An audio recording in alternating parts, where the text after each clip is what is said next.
Chapter 1060. Sergeant Su Ming, Commander Li is looking for you. Dean and Zhao Debao returned to the reporting hall of the base. After they had finished their registration, a young man with a bear-like physique found Dean and asked him to see Commander Li. "It's okay."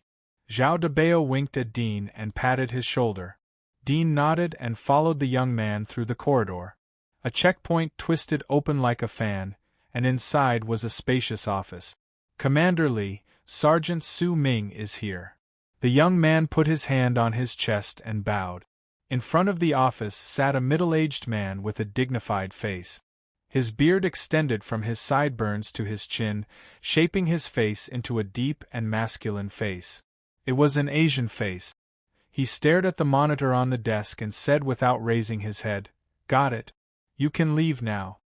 The young man retreated, leaving Dean alone. "Commander." Dean used the same gesture to salute. The middle-aged man slowly raised his eyes, and his eyes were indifferent. "Tell me about Kai Zhongkong and Sun Yong." Dean took a deep breath and repeated the words he had said to Zhao Debao. This time, it was more detailed, including how to pursue and how to escape. The abyss that split the black lizard. Commander Li's finger lightly tapped on the table. After a long time, he suddenly looked at Dean and his eyes were sharp. "So in the end, you became a deserter?" Dean quickly said, "Leader, I didn't escape because I was afraid.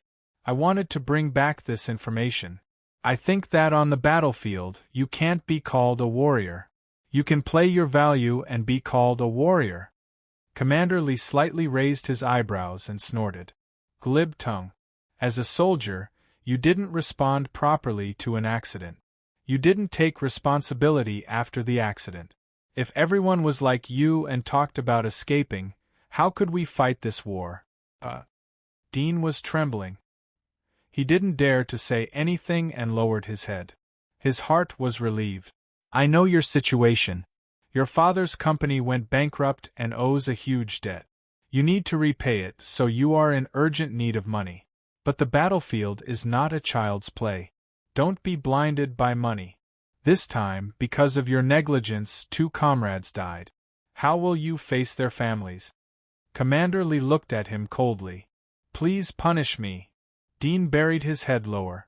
The sharpness in Regiment Commander Li's eyes gradually disappeared. He said indifferently, "It's good that you know your mistake. Remember, don't tell anyone about this. There are too many things involved. Be careful not to attract unnecessary trouble." Dean's eyes flashed and he nodded. "Thank you for reminding me." "Remind me? Smart." Regiment Commander Li thought to himself. He waved his hand indifferently. "Go down. I have high hopes for you, but that doesn't mean I can tolerate you making mistakes again and again. You can't do it twice." Dean respectfully bowed his head and retreated. Smelly brat, he must be scared out of his wits after this incident. His brain is more flexible than before. Commander Li looked at Dean's back and thought. It seems that there is a problem with their operation. There must be a traitor within the military or a spy placed in the giant wall. This matter involves a lot of important people. I should not get involved in this muddy water. I should familiarize myself with this place as soon as possible and then leave. Dean thought of Regiment Commander Li's words and speculated in his heart. He quickly left the place and returned to his dormitory in the barrack. "You're back. Are you okay?"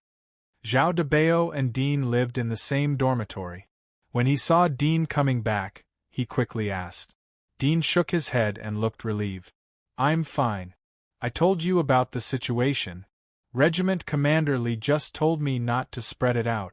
Don't tell anyone about this matter. It will save you trouble." Zhao Debao's eyes turned cold. He nodded and said, "I know. It's good that you're okay. I want to go back to see my sister. Do you want to go?" Dean deliberately invited him. Zhao Debao shook his head. "I want to go, but we can't go. I know you are worried about your sister, but don't do stupid things and violate the military discipline. When there are holidays in the future, I will go with you to see your sister." Or we can go after the next battle. Dean was silent and a little depressed. He knew that it was not so easy for the mecha operators to enter and leave the barrack. But listening to Zhao Debao's words, even though they had just finished the battle, they did not have holidays. It could be seen how strict the control was on them. Next, Dean pretended to be in a bad mood. He lay down on his bed and sorted out his personal belongings. There were a few books. He picked them up and looked at them. 2 were about mecha knowledge, 1 was a storybook, and the other was a booklet. It recorded the rules and common knowledge of mecha operators. Dean was happy. He pretended to casually pick up the storybook and looked at it. At the same time, he sensed his surroundings. He saw that Zhao Debao's attention was gradually shifting away. It seemed that Zhao Debao wanted him to be quiet. He slowly put down the storybook in his hand and pretended to be bored to death. Su Ming had obviously read the things written in the booklet. It was a must-read for every mecha operator. He could even memorize it. But for him, these things were very useful. Mecha operators rules. 1-star mecha operator's monthly salary is 100,000 federal coins. During non-war period, 8 hours of mecha training every day. 3 mecha competitions a week. Dean quickly flipped through the booklet. He finished it in a few minutes and casually threw it aside. Then he picked up a book about mecha knowledge and casually flipped through it. His mind was thinking quickly. I didn't expect these mecha operators to have such an easy life. 8 hours of training every day. The physical and mental consumption is huge. The salary is 100,000 federal coins. With Su Ming's salary, it would take him 2.5 months to earn the money for his sister's medical treatment. But he still owes a huge debt. Dean's eyes flashed. He thought of the scene when he entered the city. Not all the people he saw were from the East. There were also a few Western people. The meaning of the word federation was very obvious. This was not an imperial system, and there was not only one race. It seems that this is indeed the place where the survivors gathered after the catastrophe. Whether it is technology or culture, they have been passed down. The humans inside the War God's wall should also be survivors. It's just that the technology there is suppressed. However, I haven't been to the Kingdom of God. I don't know if it's the same in the imperial capital where the 7 kings live. But looking at the airships and spaceships on the War God's wall, the technology of the Empire isn't much worse. But why does the Empire suppress the technology inside the giant wall? Is it possible that the technology in some places is suppressed here? Dean pondered. But after thinking about it, he put away these thoughts. He couldn't even deal with his own matters. It was useless to think about these things. Su Ming is a 1-star mecha operator. According to the book, mecha operators are divided into 5 levels, from 1 star to 5 stars. A 1-star mecha operator operating a black lizard mecha has combat strength comparable to a lower abyss. But the destructive power of the mecha itself is enough to kill a middle or even upper abyss. But the other hardware doesn't match. It's difficult to hit the enemy even with a laser knife. Its comprehensive combat strength is only lower abyss. A 2-star mecha operator operating a dragon mecha has combat strength comparable to a middle abyss. A 3-star mecha operator operating a heaven punishment mecha has combat strength comparable to a upper abyss. A 4-star mecha operator operating an Athena mecha has combat strength comparable to a Lord of the Abyss. And a 5-star mecha operator operating a Genesis God mecha has combat strength comparable to a king. A 1-star pilot like Su Ming needs to train hard every day. He doesn't have the qualifications to take a leave of absence unless a relative dies. Dudian half closed his eyes as he calculated in his mind, but a 3-star pilot can take a leave of absence. A 3-star pilot can operate the Xingtian mecha. They can serve as the captain of the Black Lizard mecha on the battlefield. They are also called mecha masters.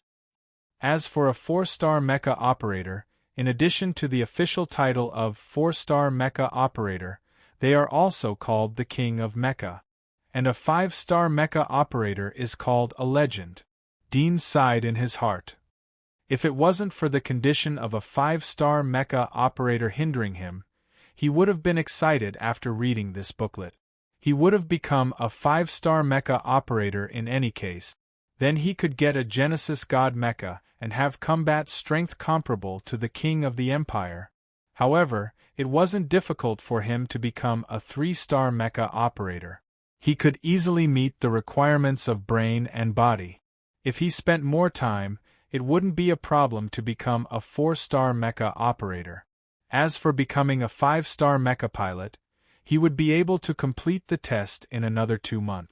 Although a 5-star mecha pilot would need to reach the level of a grandmaster in terms of military tactics in addition to piloting, they would also need to have a vast amount of mecha knowledge, as well as many other types of knowledge. However, all of these were things that he could learn. The only thing he couldn't do was for a 5-star mecha pilot would have to surrender all of their loyalty. Chapter 1061. Dean wasn't in a hurry to take the Mecha Master exam. Instead, he flipped through the 2 mecha-related books on Su Ming's bedside. After reading these 2 books, he realized how right he was to be cautious. These 2 books completely subverted the concept of mecha in his mind. Even though he had previously interrogated Su Ming about the operating methods of mecha, he had only been able to understand the basics of operating mecha. His understanding of mecha itself came from the imagination of science fiction stories and movies from the olden era. However, the Federation's mecha wasn't a battle weapon assembled by metal machinery. Its structure was extremely complex, and it was even like a living body. The titanium alloy shell, the complex arteries, and the coolant, recovery fluid and other substances flowing in the arteries were like the blood of the mecha. In addition, the mecha was like a human. The heart and the brain were the core of the mecha. The brain carried the calculation and intelligent host of the mecha, and the heart was the core of the energy.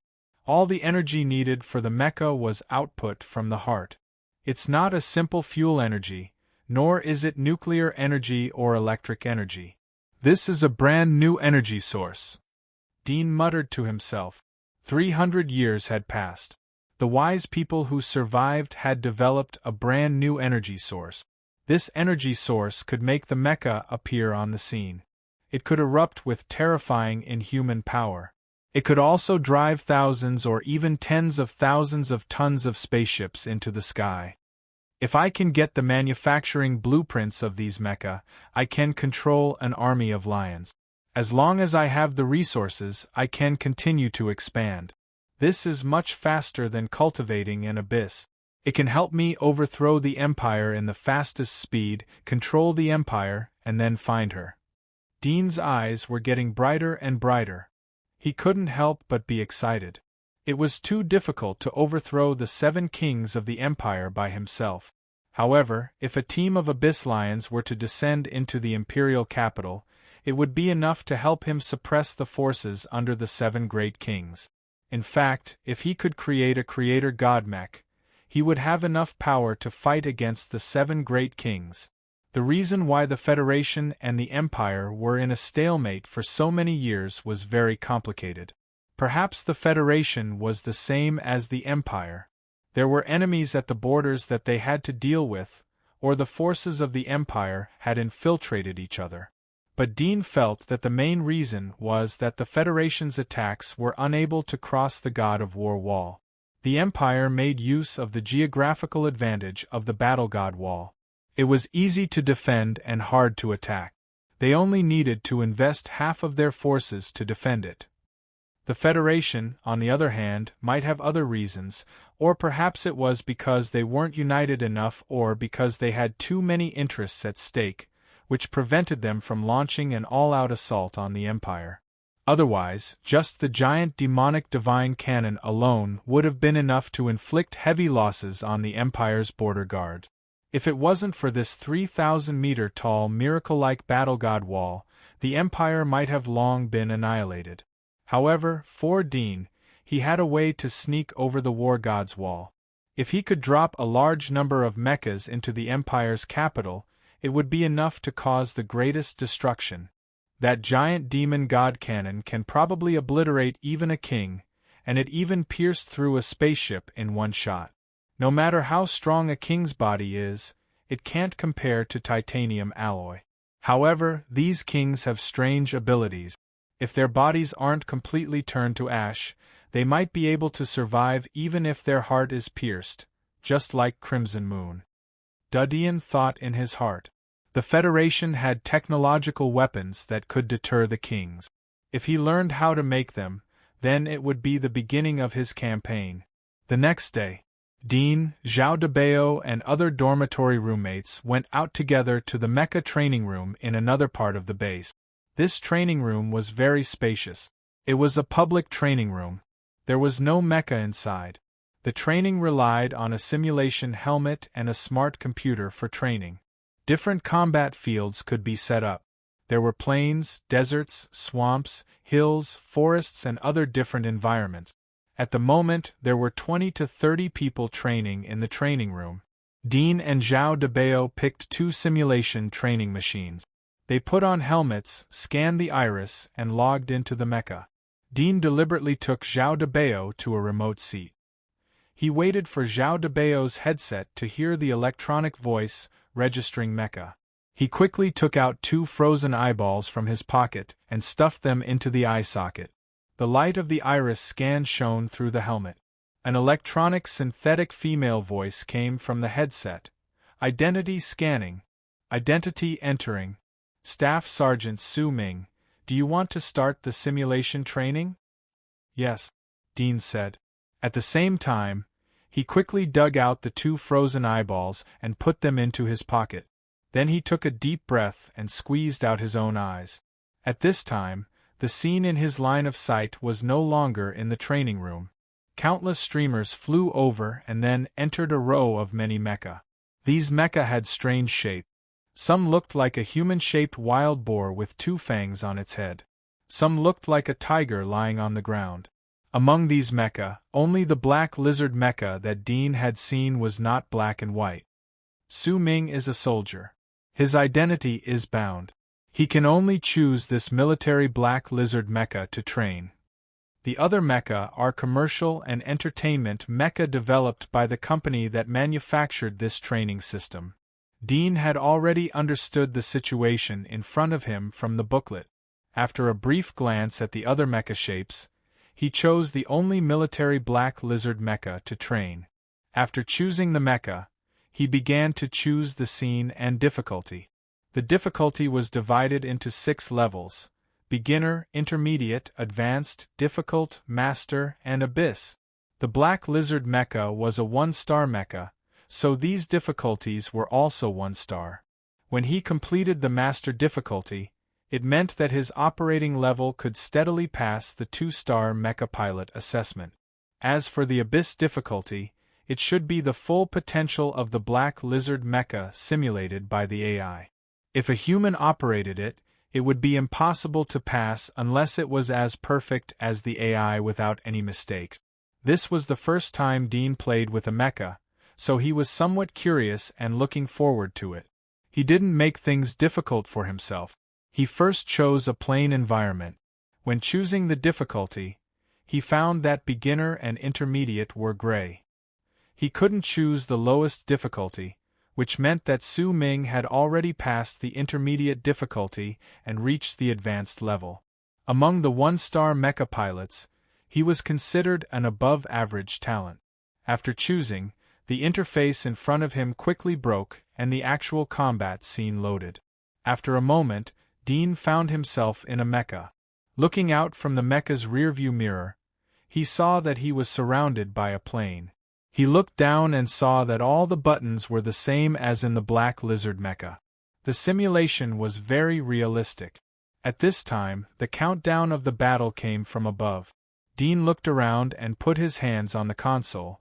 With the start of the battle, 8 beams of light appeared around him. When the light dispersed, there were 8 monsters formed by virtual data. Their bodies were huge, and they were actually 8 wolves with a body length of more than 10 meters. These wolves had dark blue fur, agile bodies, mouths full of fangs, dripping saliva, and let out a low growl. Like real monsters, they surrounded the mecha. Soon, the first wolf took the lead and rushed over from behind Dean. Dean's eyes turned cold, and his hands quickly reacted on the console. He lifted the joystick, and the mecha slid sideways, avoiding the wolf's attack. At the same time, he used a super-fast hand speed to activate the mecha's laser knife. He lifted the knife and pierced the wolf's abdomen from bottom to top, cutting it into 2. At this time, the other 7 wolves howled and rushed over at the same time. Dean's eyes turned cold, and he used a super-fast hand speed to activate the mecha's thruster. For a short moment, he soared up, and the machine gun on his body ejected. Bullets fell like a curtain of rain, bombarding the wolves below into the dust. At the same time, he used a super-fast hand speed again. While attacking, he opened the infrared detector and saw the shadows of 7 wolves in the thick fog. He immediately went to kill the wolf at the edge. The laser knife of the mecha was very flexible in his hand. One knife cut the wolf in half, and then he went to kill the other wolf. Soon, he killed 3 of them. At this time, the remaining 4 wolves locked onto him, roaring and rushing over at the same time. Dean turned the joystick in his hands, and his fingers were as fast as a phantom. The mecha's feet suddenly emitted smoke, and the next moment it suddenly spun in place. The laser knife in his hands was raised horizontally, and the beautiful knife light turned into a circle. The 4 wolves that rushed over were killed at the same time. When the 4 wolves' bodies turned into white light and disappeared, Dean heard the voice saying congratulations on passing. He could not help but be startled, and then he was relieved. He did not expect to pass the high difficulty on his first try. It seemed that after he was completely familiar with it, it would not be long before he could become a 3-star mecha master. He could then take leave from the base and go outside to understand the comprehensive picture of the Federation. When the screen returned to that page, Dean saw a screen full of jubilant pictures, which made his mood better. He then continued to choose the next difficulty. While Dean was immersed in the training of mastering the mecha, in an office of the Federal Mecha Military Archives Management Headquarters, a 27-year-old young man made himself a cup of coffee, yawned, and looked at the computer in front of him that kept flashing with data. His task was to manage the files of all the soldiers of the 3rd District's Border Mecha Military Headquarters. However, although it was said that he was in charge, in fact, these files were managed by the AI and did not need to be manually operated. Therefore, his position was quite idle to the point that he wanted to go to work and play games. Unfortunately, this archives management department blocked all external signals, and also cut off internal signals. He could only be in a daze, unable to do anything. Suddenly, a notification popped up on the computer in front of him. Soldier's information is abnormal. Abnormal? The young man was just about to get up and stretch his neck. When he saw this notification, he could not help but be stunned. He immediately opened it, and a page of information popped up, recording all the information of a soldier. Chapter 1062. The battle ended on the afternoon of the 21st. The young man looked at the recent battle time and details of the 3rd region, and then looked at the soldiers' information that had been entered into the database. The latest update time was the 21st.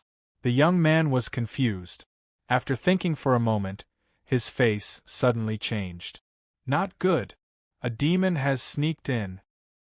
He suddenly got up and was ready to report this matter to the military and let the military find the demon spy. However, after his finger opened the contact list on the communicator, the name at the top of the list suddenly made him wake up. He immediately took the lead to click on this name and reported the matter.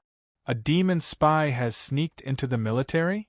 A gentle male voice came from the back of the communicator. After hearing the young man's words, He fell into silence and seemed to be thinking. The young man responded and did not dare to urge.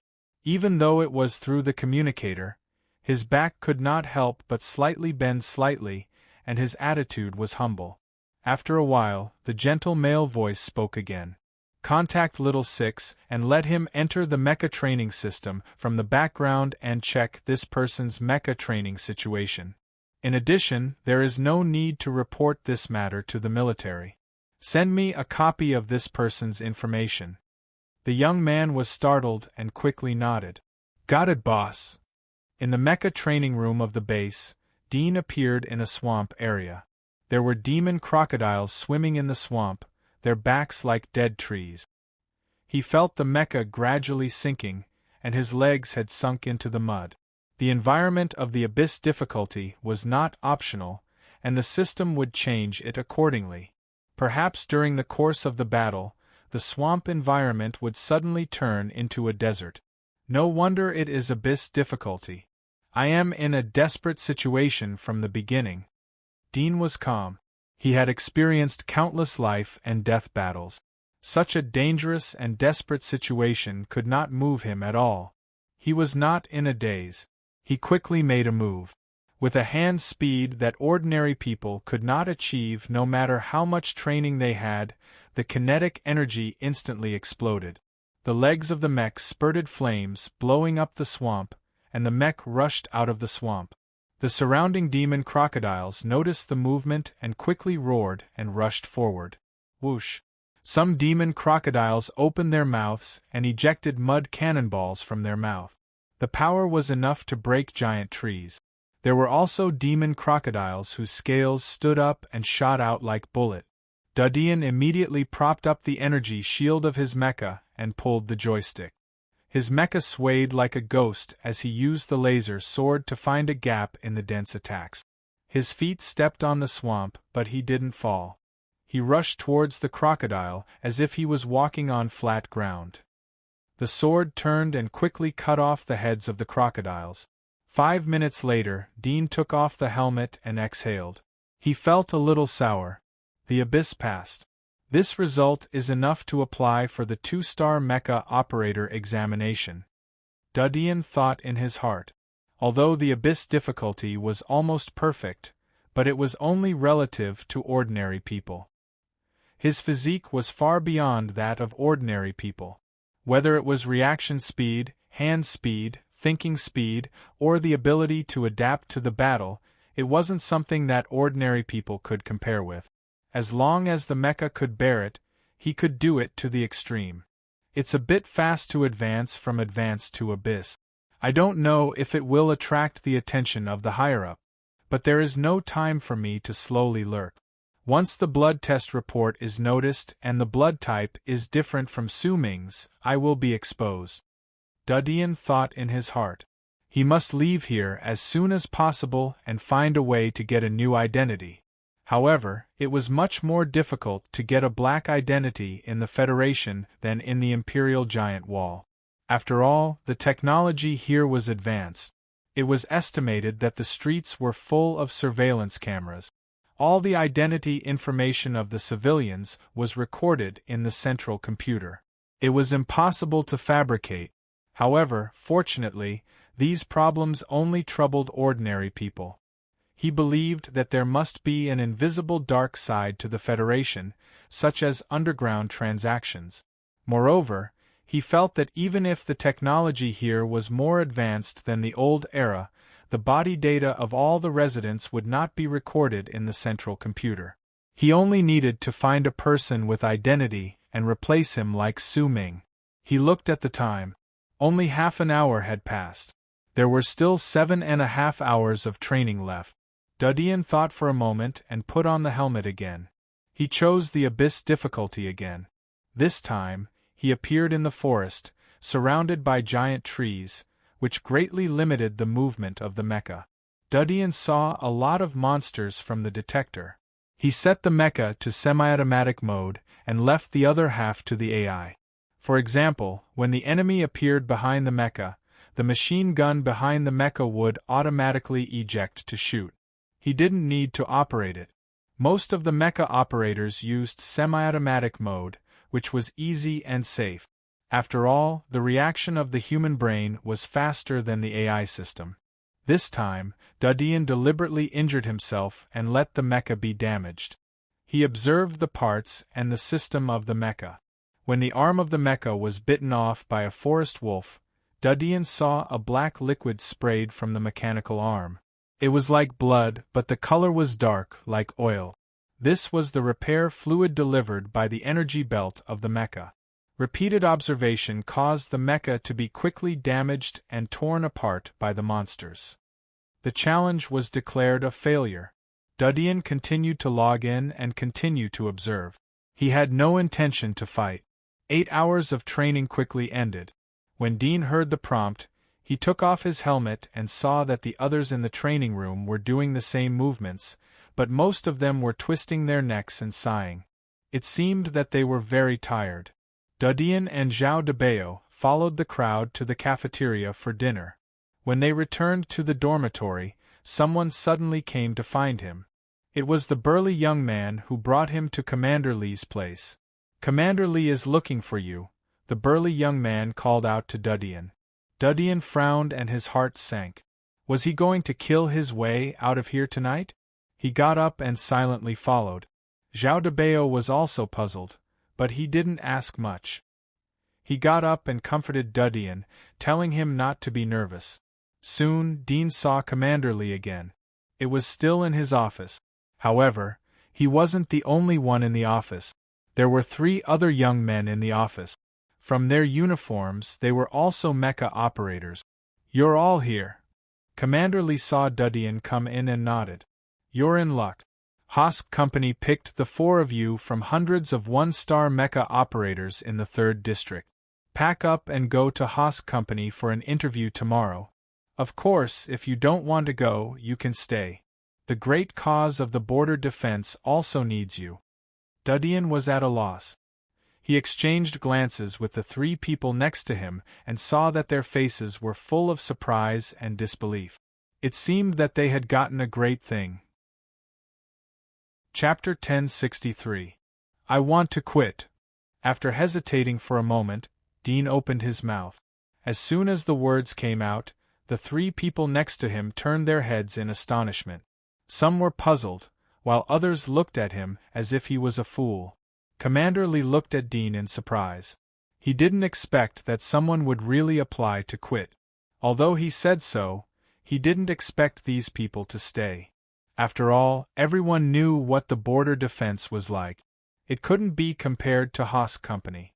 If Hosk Company sent him an acceptance letter, he was even willing to resign from his position. "You want to quit?" Commander Li couldn't help but ask again. He was afraid that Dean would be confused and say the wrong word. Dean nodded. "I'm willing to stay and continue to maintain the great cause of the border defense." The corners of the 3 people's mouths twitched slightly. They felt as if a horse had galloped past them. Commander Li was also speechless. He just said some polite words. Who would have thought that this hothead would listen to it? After a moment of silence, Regimental Commander Li sighed. "I'm glad to hear that, but Su Ming, you have to think this through. Even though the border needs people like you, Hosk Company's invitation is a pretty good opportunity. Aren't you short on money? Hosk Company's salary is at least 3 times what you're getting now, maybe even higher. In addition, this time Hosk Company also said that the 4 of you were selected by them. Please be sure to attend the interview. If you really want to stay in the border defense, then give up during the interview. But I still suggest that you seriously consider it." At this moment, he sincerely hoped that Dean could think clearly and stay in Hosk Company. He knew about Dean's family situation. He didn't want him to be confused by a few words and choose the wrong path. Must be present for the interview? Dean was surprised. He suddenly felt that there was something unusual about this interview. He secretly speculated, among hundreds of mecha operators, why would they choose Su Ming? His conditions are ordinary and his skills are also ordinary. Is it because I passed the abyss difficulty during yesterday's training? If that's the case, then the other 3 are also mecha operators who passed the Abyss difficulty? If that's not the reason, then I'm exposed. Dean was horrified. The more he thought about it, the more he felt that the possibility was greater. If his identity had been exposed, then the interview invitation from Hosk's company was clearly a hongmen banquet. The 3 people next to him were just foils to make him look less prominent and lower his guard. If the enemy knows that I'm a demon, then this interview is a bait. Dean's eyes flashed. Think about it carefully. Commander Lee saw that Dean was silent and didn't know what he was thinking. He tried to persuade him, and then said to the other 3, "This is just an invitation for an interview. It is not a 100% admission. So, the military will temporarily keep your military status. If you fail the interview, you can come back and continue your work. If you pass, then I wish you good luck." "Thank you, Commander Lee." The 3 of them hurriedly expressed their gratitude. Commander Lee waved his hand and dismissed them. After leaving Regiment Commander Lee's office, the 3 of them were so excited that they couldn't control themselves. They rubbed their palms together and couldn't wait to pack up and say goodbye to this prison-like training base. Suddenly, a cold voice called out to them from behind. They looked back and saw that it was the hothead who refused the invitation from Hosk's company. "Have all of you passed the Abyss difficulty in mecha training?" Dean asked the 3 of them. The 3 of them looked at each other. One of them suddenly thought of something and smiled. "Yes, I just passed half a month ago. These days, I'm preparing for the 2-star pilot assessment." The other 2 were startled and said, "We're almost the same. So, everyone passed the Abyss difficulty training?" One of the young men with a mole on his face suddenly understood and smiled. "It seems that this is the reason why Hosk's company chose us. Ha ha. Let's go back and pack up. Don't delay tomorrow's interview." The few of them laughed and left.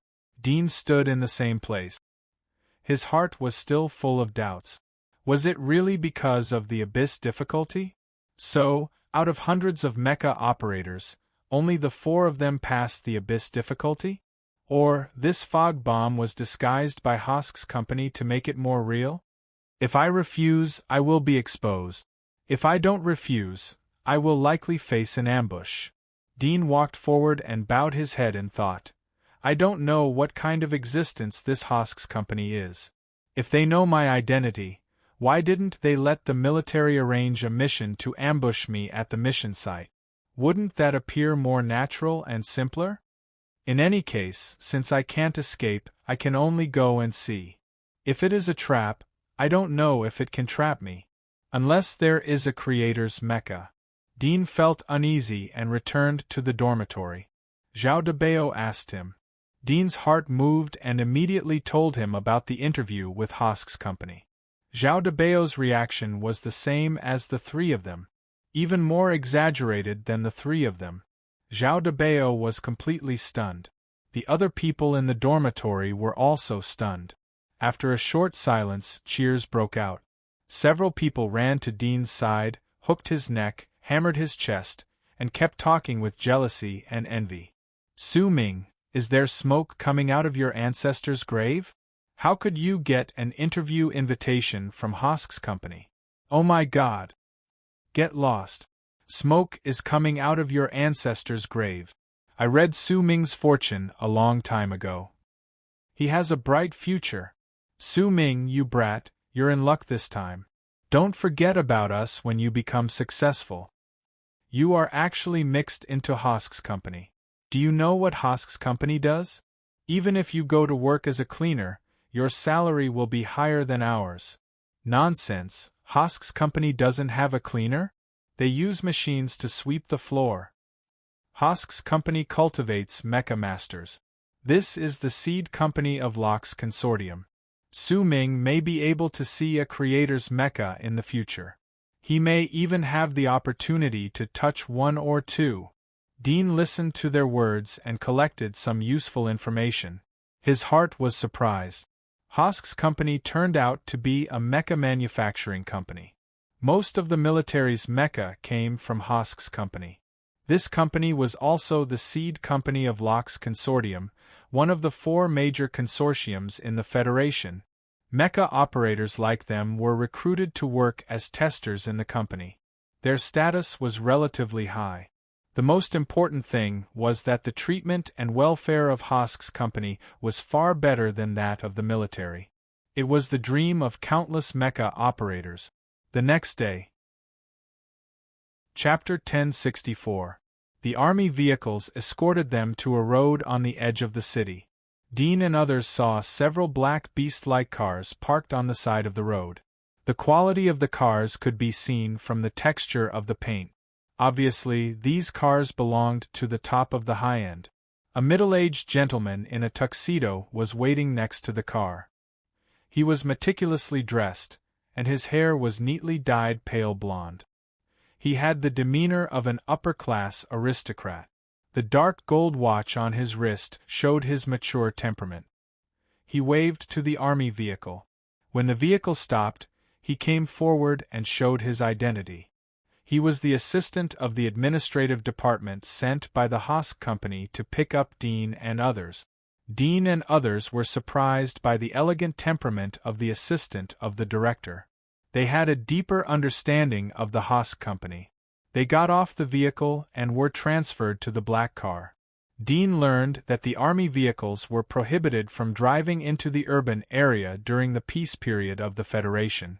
This rule made him feel a trace of a different meaning. The car drove along the road into the city. The scenery outside the window was getting clearer and clearer. The faint fog around the road gradually thinned. It didn't take long for Dean to see someone walking on the road in front of the car. He was walking with crutches. He was dressed very sloppily like a beggar. His hair was disheveled as he moved forward along the road. As the car approached, the man seemed to hear the roar of the car engine. He turned his head.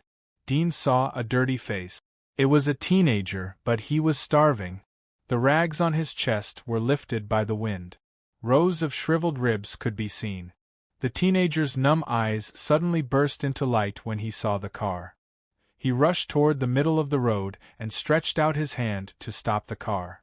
Damn scavengers! In the passenger seat, the gentlemanly middle-aged man in the tuxedo also saw the young man's figure and cursed in a low voice. His tone was full of disgust. He took out a handkerchief from his trouser pocket and covered his mouth. Then, he ordered the driver to roll down the window and stretched his hand out of the window, holding a gun. Dean's eyes flashed coldly when he saw the gun. Bang! With a sudden gunshot, the teenager who tried to stop the car was shot dead. The middle-aged man's marksmanship was excellent. He hit the teenager's forehead directly. The terrifying power of the bullet blew up the teenager's head. He became a headless corpse and fell down. Blood flowed out and dyed the road red. Go around. The middle-aged man in the tuxedo retracted his hand, rolled up the window, and then wiped the gun with the handkerchief covering his mouth. It seemed that the gun was contaminated with germs. He wiped it very carefully and coldly ordered the driver. The driver was very skilled. The car swayed in a slight arc and bypassed the teenager's body. But the people sitting in the car didn't feel much shaking. Dean looked out of the window. The youth's blood was still flowing out from his neck. The wind from the car drove the fallen leaves on the ground to cover the blood, but more blood was coming out from under the fallen leaves. Dean turned his head and glanced at the other 3 mecha operators in the car, but found that their expressions were as usual, as if they were used to it and didn't care about it. He was silent for a moment. Suddenly he felt that something was missing in his heart. He didn't know what he had lost, but there was a voice in his heart murmuring, "It's the same everywhere." The towering steel buildings, gorgeous buildings, and clean cities he saw when he first entered the Federation made him feel that the civilization here had never been lost. He had a feeling of returning to his home 300 years ago. But the action of the middle-aged man in the tuxedo made him feel incredible, as if he woke up from some beautiful fantasy in an instant, and his heart became extremely cold. He didn't ask why the man shot the teenager and what was a scavenger. but he knew that the person who fell was alive. The most horrifying thing was that as the soldiers, and mecha operators who protected the Federation and the border, the three people next to him turned a blind eye to it and were used to it. Who were they protecting? The car roared like a beast and galloped on the empty road. The mountains and trees along the way were brushed by. The speed was very fast, but in Dean's dynamic vision, everything felt very slow, enough for him to distinguish every scenery on the road. He saw skeletons on the road, wrapped in rags. Some of the skeletons had bullet wounds, while others were intact. There were also rotten corpses that had been dead for no more than 2 weeks. Birds with black feathers had fallen on the corpses, and their beaks were as big and sharp as those of turtle doves, gnawing on their flesh. The car ran over the edge of these corpses, and some of the bones were about to rot, crushed by the car's wheels. Dean also saw other scavengers, like the teenager, dressed in rags and starving. Some scavengers moved forward alone, some in groups of 2 or 3, big or small. It seemed that they were a family. When these scavengers saw the car, some of them rushed to the road to stop it, but they were shot by the middle-aged man in the tuxedo. When some saw the car, they quickly avoided to the side, seeming to know that their weak body could not stop the steel monster that screamed like a beast. As the car drove longer and longer, Dean saw more and more scavengers. Later, he saw groups of scavengers on the road, wandering aimlessly along the road like zombies. When he saw these groups of scavengers, the middle-aged man in the tuxedo asked the driver to open the roof window and set up a machine gun from inside. Then he put on a gas mask and stood on the co-pilot seat, ready to shoot. Among the group of scavengers, there seemed to be a leader. Seeing the posture of the middle-aged man in the tuxedo, he quickly scolded the scavengers who were excited to see the car. But his scolding was not powerful enough. Some scavengers obeyed, but more courageously rushed to the road, waving their hands, trying to stop the car. Bang, bang, bang! The machine gun swallowed the flame, and 7 or 8 scavengers were suddenly swept into pieces. The bullets of this machine gun were very powerful, and the body directly exploded after being shot. The car slowed down and ran over the bodies. The rest of the scavengers hid on the other side of the road, trembling with fear. Pairs of black and white eyes looked at the middle-aged man in the tuxedo in fear. Dean looked at the scavengers outside the window, silent. He suddenly roughly guessed why Su Ming's sister had lung cancer at such a young age. In this world, no matter how beautiful it was, there would always be shadows, only because there was light. In the roar of the machine gun, the car gradually drove into the end of the road. Dean could not remember how many scavengers he had killed on the road. Until the shadow of the steel building appeared at the end of the road, the middle-aged man in the tuxedo put away the machine gun on the roof, took off the gas helmet, sat on the co-pilot seat, and wiped the sweat on his neck and face with a new handkerchief. "You guys, wait until we go to Hosk's company.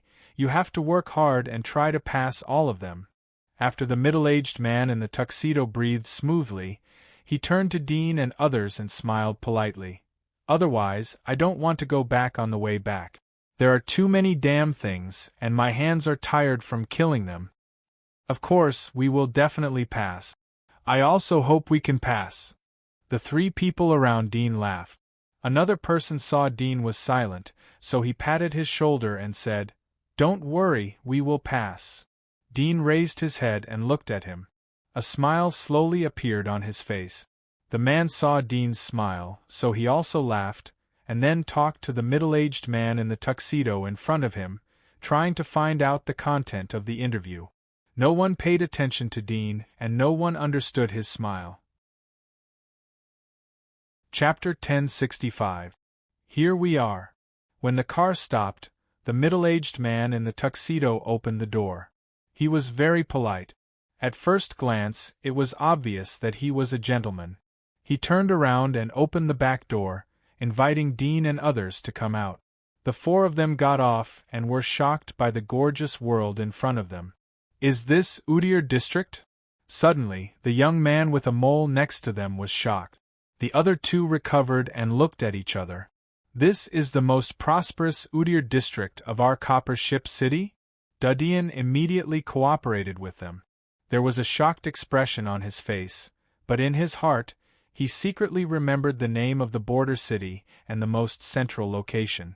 That is the headquarters of our Hosk company in Copper Ship City.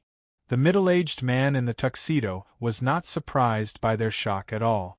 With a faint smile of superiority on his face, he raised his hand and pointed at an extremely luxurious and magnificent building at the end of the square and said slowly, "The entire Udyr district is the territory of our Hosk company.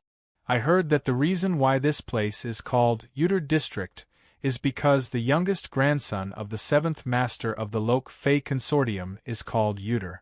It was named after him." Dean was slightly startled. He suddenly realized the background and powerful financial resources of the Lok Consortium, as well as the influence of the Consortium in this place. The three people next to him were aghast. After a long time, they took a deep breath and sighed with emotion. Udyr district is actually a person's name. Such a prosperous area, the place with the most wealthy people in Copper Ship City, is actually the property of the Lok Fei Consortium. If I can have a street named after me in my lifetime, it will be worth it even if I die. I have long heard of the name of Udyr district. I heard that even the roads here are made of gold. It seems that although the rumors are exaggerated, but it is not much different. If we can pass the interview, we can stay here for a lifetime. Yes, you must be a fifth-class citizen to enter this place. Although we are qualified to come here, but the training of the base is endless. We are not qualified to go out without becoming a 3-star master. The more they spoke, the more excited they became. Their eyes were filled with excitement and even a trace of madness. That was the madness of wanting to pass the interview no matter what. Hearing their words, the middle-aged man in a swallow-tailed coat smiled as he said, "The rumor is not exaggerated. Even poverty limits the imagination of the rumor. Look, although this road is not made of gold, it is made of black bluestone. Black bluestone is not only rare but also extremely difficult to cut. The cost of building this road is not less than that of gold, but even more expensive."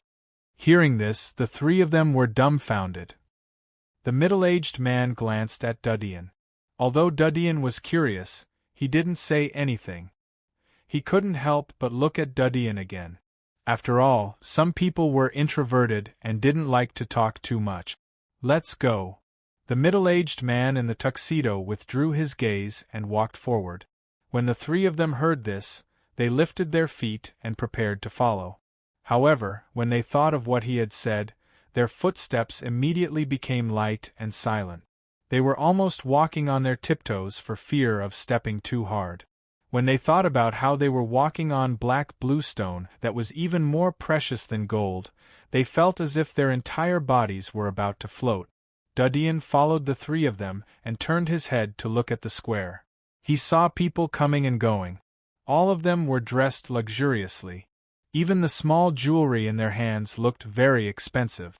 Even the annual salary of the mecha operators stationed at the border was not enough to buy one.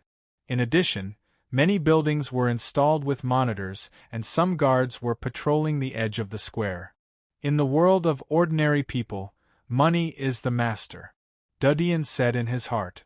In the giant wall world of the Empire, wealth didn't mean everything. Power was the master. But here wealth was power. Soon, the four of them followed the middle-aged man in the tuxedo and came to the largest building at the end of the square. They climbed up the wide steps and came to the towering building. Next to the building was a huge fountain.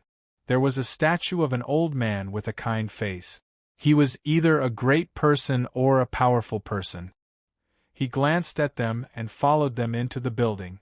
As soon as they entered the reception hall on the ground floor of the building, Dudian and the other three mecha operators saw two huge mechas standing in the hall.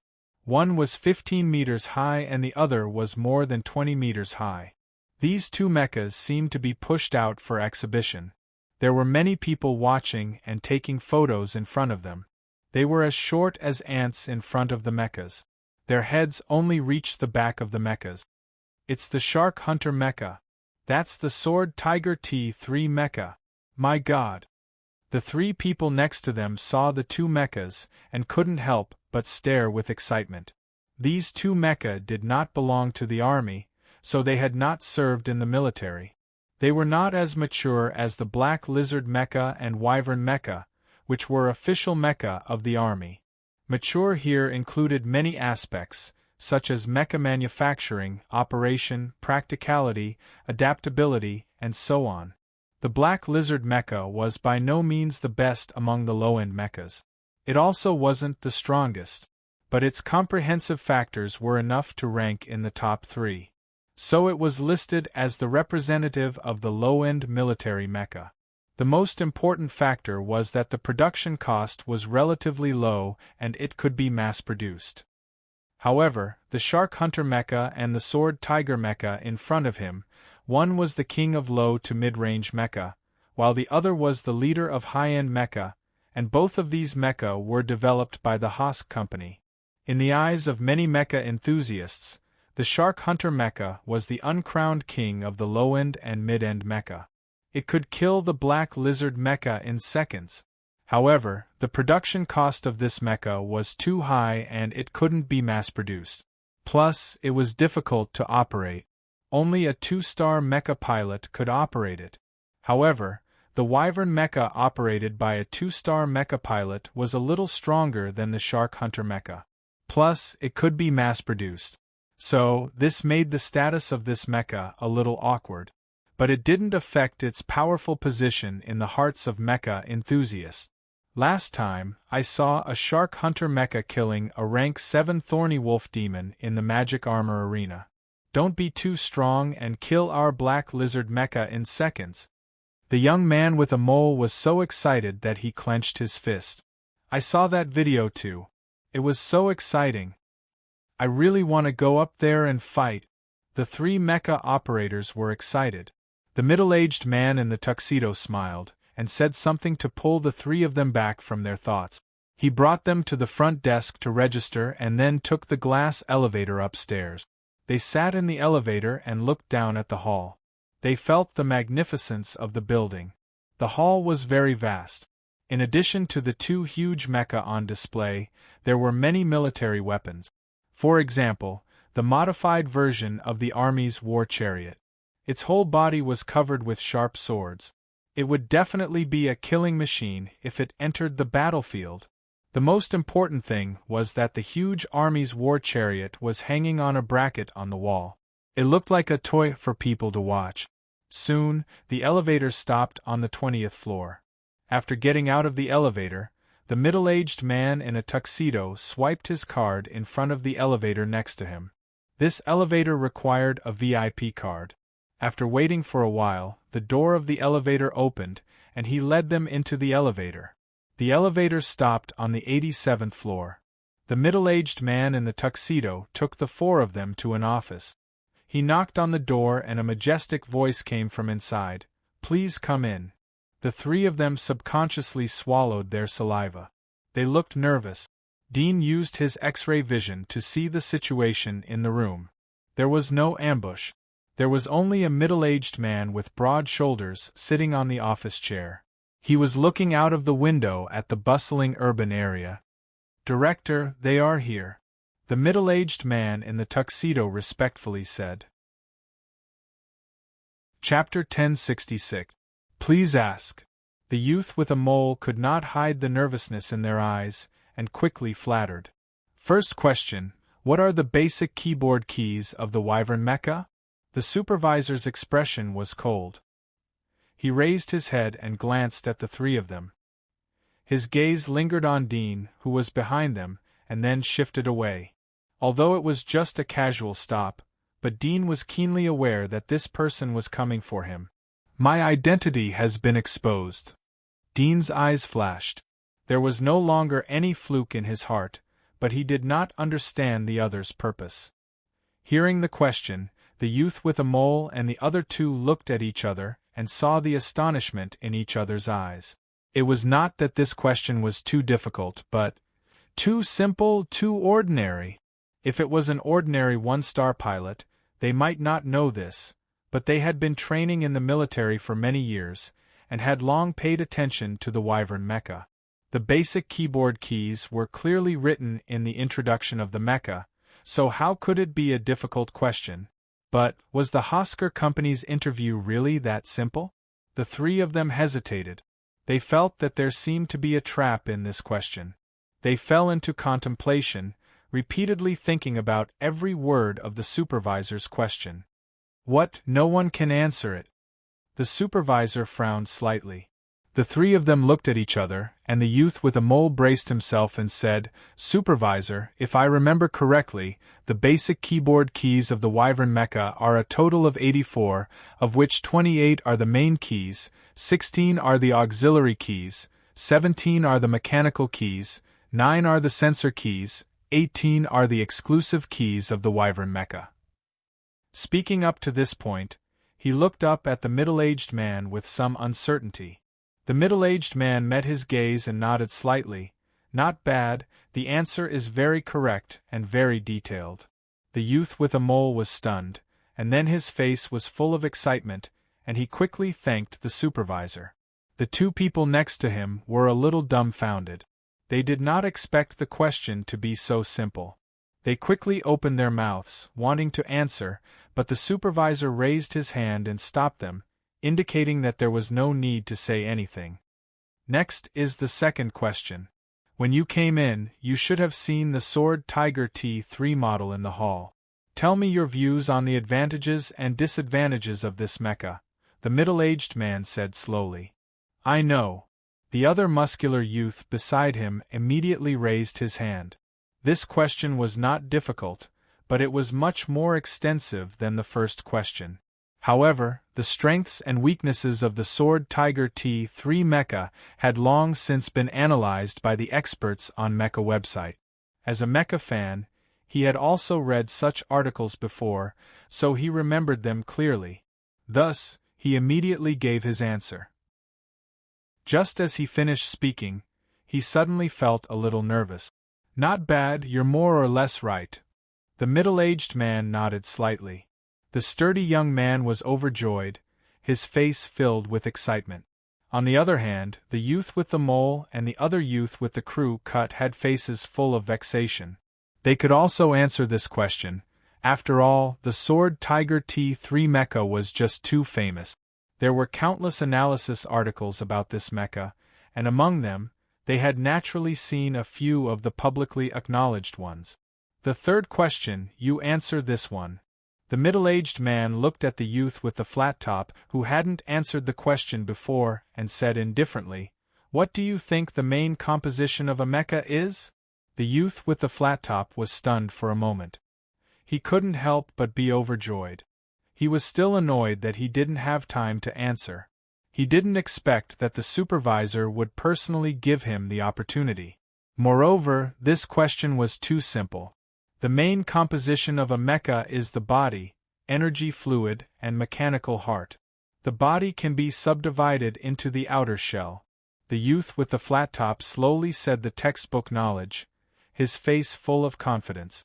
When he finished speaking, the middle-aged man nodded slightly. The answer is correct. You answer the last question. The middle-aged man raised his finger to Dean, who was standing at the back, and said with a smile, "What do you think is the most powerful two-star mecha? What's the reason?" The three people turned to look at Dean. This question was also very simple. It seemed that Dean could also answer it. Perhaps all four of them would be accepted. While the three people were thinking about this, Dean thought for a moment and said, "I think it's the dragon mecha." Hearing this, the three people couldn't help but stare at him. They couldn't help but want to pat him to see if he had woken up. The middle-aged man's mouth revealed a touch of smile. Why? The dragon mecha is a military official two-star mecha. I believe it is the strongest, Dean answered with certainty. However, these words fell into the ears of the three people next to him. This reason was too simple and brainless. It was just like a hot-blooded youth. Anyone who liked to study mecha knew that the strongest 2-star mecha was the 9 gods mecha. People preferred to call it the god of wine mecha. However, even a 3-star master would find it very difficult to operate this mecha. The requirement of the opponent's speed was too high. If it fell into the hands of an ordinary 2-star master, the power it could display was less than half of the dragon mecha. However, as far as the mecha was concerned, this was the king of 2-star mecha. However, the director was next to them, so the 3 people didn't have time to remind him, lest the director was dissatisfied with them and dragged them into the water. They could only give Dean a sigh. Good. The middle-aged man smiled and said, "The interview is over. You stay. The other 3 can leave." The 3 people looked at the director's finger pointing in Dean's direction. They couldn't help but wonder if he was pointing at something crooked. The youth with a flat top asked, "Did we pass or did he pass?" "He passed," the director lightly said. The 3 people were startled. The youth with a mole couldn't help but ask, "Why? Didn't we all answer yes?" Only his answer was wrong. Why did he pass if he was wrong? The mecha operators that Hawks wants to recruit need to cooperate with us in the development of new mechas. Thus, we need mecha operators who have both skills and are not limited by their thinking. You have indeed answered correctly, but it is clear that your thinking is already deeply rooted in the mechas on the market. Knowing too much might not be a good thing. The middle-aged man indifferently said, "The rules of this interview are like this. Only the wrong answer is considered to pass." Moreover, not only did he answer wrong, but he also thinks that the dragon mecha is the best 2-star mecha. Perhaps you will think that he is a hot-blooded youth, but what's wrong with patriotism? The youth with a mole and the other 2 were stunned speechless. They felt that their minds were completely blank. Only a voice answered them, telling them that this great opportunity had slipped away just like that. The 3 people didn't dare to question the middle-aged man's words. Under the leadership of the middle-aged man in the tuxedo, they lost their wits and left the office. Dean stood quietly in the same place, but his expression was very calm. He didn't believe the director's words at all. It was too far-fetched. If they really wanted to test their innovative thinking ability, they could have used smarter and more professional questions. Moreover, the biggest problem was that although these questions were simple, they were only for the mecha operators in the Federation. For an invading outsider like him, these questions were unsolvable. "Hello, my name is Rocco." After the 3 people left, the director reported his name. Obviously, he thought that the 3 people who left were not qualified to know his identity. "You have passed our Hawks Company's interview and can officially join us. I will now take you to our Hawks Company's mecha production area." Dean looked at him quietly, but didn't move. "I'm very curious. You know my identity. Why didn't you set up any traps here? Do you think that you can stop me with this steel building? Or is it that your life is worthless?" Rocco's pupils slightly shrank, and the smile on his face also froze. After a moment, he slowly eased down. "Mr. Su Ming, what do you mean by this? Do you have any dissatisfaction with our company's interview? You must know something. Before I use force, you'd better say it yourself." Dean's voice was very calm. Rocco's eyelids slightly trembled. Finally, he smiled bitterly and said, "Sure enough, you demon warriors have abilities that ordinary people don't know. I didn't want to beat the grass and scare the snake in advance, but now it's no harm to tell you frankly. Our Hawks Company has no malice towards you. We sincerely want to recruit you." Speaking of this, he felt his body slightly cold. He saw that although Dean's expression didn't change, he suddenly felt as if he was being stared at by a poisonous snake. Goosebumps rose all over his body. His face changed slightly, and he quickly said, "I know we can't stop you here, but if you rashly kill me, your identity will be exposed immediately. The entire Federation will be covered with your wanted notice. I hope we can talk peacefully. I will let you see our Hawks Company's sincerity." Dean felt his pores shrink. He was extremely nervous. The killing intent in his eyes faded. He said, "You took a lot of trouble to bring me from the military to deceive people. You shouldn't want to kill me. Tell me, what is your purpose?" Chapter 1067. You have one more chance to tell the truth. Dean looked straight into his eyes. "I don't know much about you. You took the opportunity to test me by asking them questions. Indeed, there are a lot of things that I don't know. But I'm not as ignorant as you think. Your mecha has an intelligent assistance system, which is enough to make up for the shortcomings of your physique. Even an ordinary person can perceive supersonic attacks with the help of the intelligent assistance system. Why do you need the demon soldiers to be your mecha pilots?" Luoku was stunned for a moment before he smiled bitterly. "Looks like you've grasped quite a lot of things in this short period of time. You're right. With the intelligent support system, our mecha operators can indeed use mechas to fight against the experts of your demon race. However, the intelligent assistance system can help, but it is not perfect. There are some combat situations that the intelligent system can't deal with. After all, the abilities of the demon soldiers are strange and their fighting methods are different. Moreover, they are constantly changing. Even if the intelligent system has recorded all the known fighting methods, there are still countless unknown fighting methods that the intelligent system can't deal with."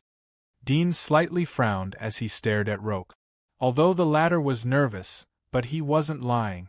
Moreover, relying too much on the intelligent system will eventually lead to our mecha pilots becoming chicken ribs. Some people have wanted to build a fully intelligent combat mecha. They would rely on artificial control in the background. There would be no need for a mecha pilot. Once such a mecha appears, it will be subversive to the war and to your demon race. Moreover, it will also bring about unpredictable changes to our Federation. Luoku smiled and said, "Our Hosk company adheres to the belief that manpower is better than intelligence. We believe that the most powerful mecha are those that are operated by humans in battle. However, it is difficult for human physical fitness to keep up with the response of the mecha. Even with the intelligent assistance system, sometimes the response of the mecha pilot is not timely and leads to mistake. As a result, they are killed by the demon soldiers." "So, you want the demon soldiers to operate your mecha?" Dean stared at him. "I heard that your Hawks company is a subsidiary of the Locke Consortium. You mainly produce and sell mecha. Are all the parts of your mecha produced and assembled by your own factory?" Luoku was stunned for a moment. "Of course. Our mecha manufacturing industry chain is very complete. Otherwise, we wouldn't be able to monopolize the market. Even the military's mechas are supplied by our company. All the parts, including the intelligent auxiliary system." Dean stared at his eyes. "Mecha monopoly? Don't the other three consortiums have any mecha industries?" Rocco was puzzled as to why Dean would ask about these insignificant things. There would be time to understand them later. Shouldn't Dean care about his future or treatment? Luoku thought for a moment and said, "The foundation and financial resources of Hawks Corporation are enough to protect you, but you have to listen to our company's arrangements. You don't have to worry about anything else." Luoku shook his head. "I just think that if you really monopolize the mecha market, you wouldn't take such a risk. You want to borrow the demon soldiers to develop your own mecha. I think there should be other consortiums threatening the cake in your hands. Either you want to achieve a real monopoly, or your purpose isn't just to monopolize the mecha."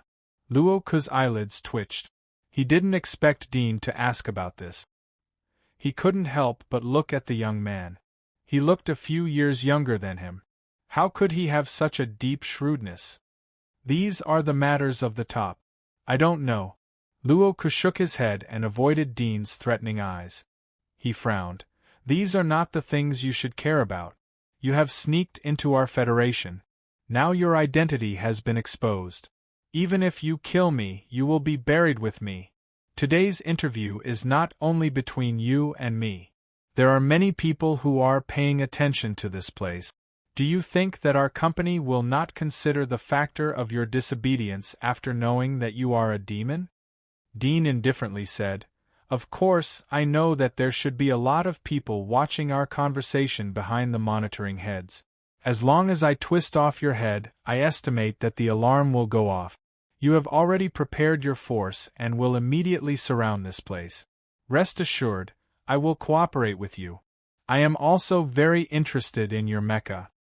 Cooperate is good. Luo Ku was secretly relieved. He was appointed by the superior and had given a death order. He even settled his wife and children in advance. He came to interview Dean with the mentality of going to the battlefield. If it was not necessary, he didn't want to anger the demon. After all, he was the director of Hawks Corporation. His life was much more valuable than a demon. Mr., may I know your name? Dean. Dean? There was a trace of strangeness in Luo Ku's eyes. This was the surname of the Chinese civilization in the Federation, but the name was a bit Western beautification. It was a bit incongruous. He didn't ask much. He got up and said, Mr. Dean, please follow me to our Hawks Corporation's Demon Mecha factory. Dean nodded. The middle-aged man in tuxedo had returned when the two left the office. Luo Ku ordered him to prepare the car. When the two went downstairs, there were several dark black chariots with falcon marks parked at the entrance of the hall. The two got on the middle one. A man and a woman were sitting in the car. They stared at Dean. When Dean saw the two, he was a little surprised. The heat of the two completely exceeded that of ordinary people. They were comparable to pioneer-level warriors. Now that his identity had been exposed, he didn't bother to hide it anymore. A golden light flashed in his eyes, and he instantly saw through the two people's bodies. He frowned when he saw that there was a demonic mark on each of their chests. Sure enough, they were two magic marks warriors. Dean's eyes flickered. It seemed that what Luo Ku said before was basically true. Moreover, their project to develop the demon mecha should have been started for a long time. The chariot started and roared out of Udyr district. Are these the demon warriors who sneaked in? The man and woman looked at Dean up and down and asked Luo Ku. Luo Ku nodded and introduced them to Dean. These two are also demon warriors. He is called Songming and she is called Xuan. They are both 3-star demon warriors. Our demon warriors here are divided into 5 levels like ordinary demon warriors. But the difficulty of operation is completely different. If they pretend to be ordinary demon warriors, they can be listed as 5-star legendary level. Chapter 1068. Protoss Warrior? Dean frowned slightly and looked at Songming. His heart was slightly moved. The latter spoke standard Chinese, and he was young. He didn't give the feeling of killing intent like other pioneer-level warriors. Could it be that he was a demon warrior cultivated by the Federation? Roke was severely reprimanded by Songming. He coughed lightly and said, I was negligent. Both of you are outstanding Protoss warriors of Hosk Company. This is Dean, a demon from the other side of the magic wall. Is this the real demon warrior? Songming and Xuehan looked at Dean. They saw that his cheeks were well-defined. It seemed that he had a lot of combat experience. His body was well-proportioned. His muscles were faintly revealed under his clothes, but it was not ostentatious. In addition to that, there was nothing special about him. There was some disappointment in Songming's eyes. He said to Dean, You sneaked into our Federation. Was it an order from the higher-ups, or did you do it yourself? Dean turned his head and looked at the scenery outside the chariot's window. He didn't respond. Songming's face flashed with anger. He coldly said, I'm asking you a question. Demon, your identity has been exposed. Why are you still pretending in front of me? Do you believe that I can make you kneel down and beg with just one word? Roke's face slightly changed. He quickly persuaded, Songming, he is the person that the higher-ups want. The board of directors is very interested in Mr. Dean. His identity can't be easily exposed. Otherwise, you and I will be punished. Board of Directors? Song Ming's eyelids twitched slightly. Although he was quite proud, the Board of Directors was not something he could provoke. Everything he had was given by the consortium. Naturally, it could be deprived. Forget it. Don't care about a demon. Xue Han knew that Song Ming cared about his face, so she gently persuaded him. Song Ming coldly snorted and didn't speak again. Dean's eyes retracted from the window. He looked at Song Ming and smiled. You dare to provoke me. Song Ming saw Dean's smile. He was furious. This kid thought that he didn't dare to hurt him and deliberately ridiculed him. However, before he could finish his thoughts, he suddenly felt a shadow flash in front of him. Then a severe pain came from his cheek. He forgot everything for a moment. There was only this pain in his mind. He felt his cheeks being squeezed to the point where they were about to shatter, and he even felt death approaching. That force pulled him forward, and his body involuntarily followed that force. He did not dare to resist, for fear that his face would be torn off. With a plop, Song Ming slid forward from the chair and knelt on the chariot. At this time, the pain on his face dissipated. Song Ming opened his eyes and found himself kneeling in front of Dean. He was shocked and angry. Just as he was about to stimulate the unparalleled power in his body, he suddenly saw Dean raise his palm and slap him in the face, accompanied by bursts of buzzing sound. Song Ming felt a little dizzy, his vision was shaking, and he involuntarily fell to the ground.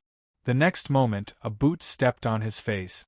Smiling at you is not my courtesy to you, but my warning. Dean was still smiling.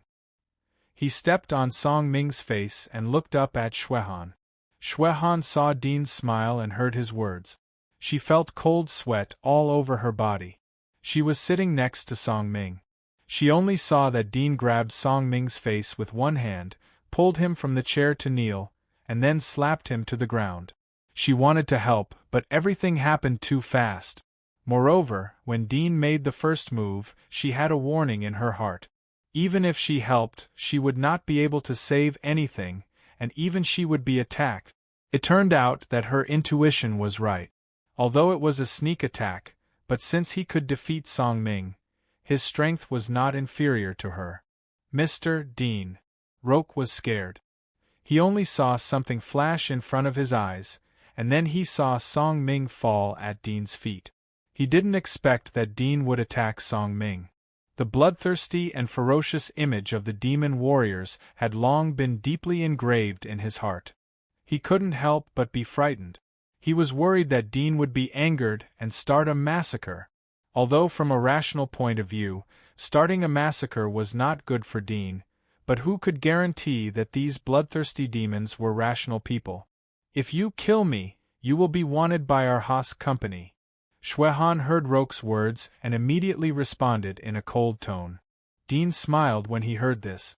But suddenly there was a slap in the face. Xue Han's head was suddenly slapped to the side and hit the car door. Her forehead was slightly red and 5 faint fingerprints appeared on her snow-white cheek. Your lives are not worth the damage to me. Dean's voice was very light. He smiled. Although my identity has been exposed and I am in a predicament, but it doesn't mean that you can be rude in front of me. Xue Han's brain was buzzing. The slap made her feel that her brain was shaking. It took a while for her to recover. Her eyes widened in disbelief. She didn't expect Dean to be so fierce. She didn't expect that this seemingly quiet and handsome young man would hit a woman like her. Roque didn't dare to breathe. After hearing Dean's words, he was a little relieved. He quickly smiled. Mr. Dean, don't be angry, they didn't mean any harm. I also didn't mean any harm. Dean smiled. Otherwise they would be dead. Roque's heart trembled, and he didn't dare to say anything. Xue Han heard Dean's words. She felt the hairs on her body stand up. She didn't doubt the authenticity of Dean's words. Demons were famous for their ferocity and violence. They had the bestial nature of monsters. It was not strange for them to eat human flesh. There was a brief silence in the car. The car swayed as it drove out of the urban area. It gradually came to the outskirts of the town area. Can you make him get up? Perhaps Dean didn't have any further malicious actions, or Dean's quiet and handsome appearance was difficult to associate with the word ferocious. Shui Han gathered her courage and whispered to Dean. Dean turned to look at her in surprise. Who? Shui Han looked embarrassed. The one under your feet. He offended me. I gave him a chance to kneel down. Dean smiled softly. Many people don't even have the chance to kneel down. Shui Han slightly pursed her lip. She wanted to persuade him again, but when she saw the smile on Dean's face, she suddenly felt cold and didn't dare to open her mouth again. Roque was worried about offending Song Ming. At the moment, he saw Shui Han had given up persuading him, so he was at ease in silence. At the same time, he glanced at Song Ming, who was firmly stepping on Dean's feet. He thought of the previous attitude that made him lose face, and secretly felt a little happy. Chapter 1069. Dudian didn't see the gorgeous sky railway nor the shining steel buildings in the town outside the chariot. There were only ordinary bungalows made of concrete and brick. There were many civilians riding rusty bicycles on the street. It was an old-fashioned feeling of the 1980s. It was a far cry from the bustling urban area that was full of futuristic sense of technology. He also saw ragged scavengers lying on the roadside. They were skinny and surrounded by flies. The civilians around them avoided them and covered their noses. Is the factory in the suburbs? Dean asked Roque. Roque instinctively trembled and quickly said, Mr. Dean, don't be impatient. It's in the wilderness on the outskirts of the factory. It's a long way from here. But with the speed of our pushcart, we'll be there soon. Dean slightly frowned. This city was built by your ancestors. Since the population of the city isn't so large, why did they encircle such a large area? Roque smiled. In the past, the population of the city was much larger than it is now. Later, because of the pollution of water resources, more and more people were infected by the nuclear radiation. It affected fertility and led to a gradual decrease in the number of offspring. Moreover, after the establishment of the government in the center of the city, people in the periphery slowly migrated to the center of the city. After a long time, the towns near the center of the city were overcrowded. The suburbs became ghost towns. No one lived there. Only those damn scavengers lived in those ghost towns. Dean was silent. At this moment, gunshots suddenly came from the front. Dean and Rocco looked ahead and saw a middle-aged man dressed as a police officer rolling down the window of a Prius tank in front of them. He shot and killed a scavenger who was blocking the road. The pushcart quickly passed by the scavengers. A body fell on the ground. It was a 7 or 8-year-old child. His eyes were fixed on one place. Why are they called scavengers? Dean looked at the suburban road outside the window and asked Roque. Roque slightly covered his nose and frowned. Rocco slightly covered his nose as he frowned. It seemed that he could smell something bad even through the window. He didn't hide his disgust and disgust. These things are like rats. They look for food everywhere. They eat everything. That's why we call them scavengers. Their bodies are full of bacteria and viruses. Mr. Dean shouldn't get close to them. Even a demon warrior like you may not be able to resist some of the viruses. Moreover, these things can't be killed. Once you kill a batch, another batch will come out. Dean could not help but frown when he heard his words.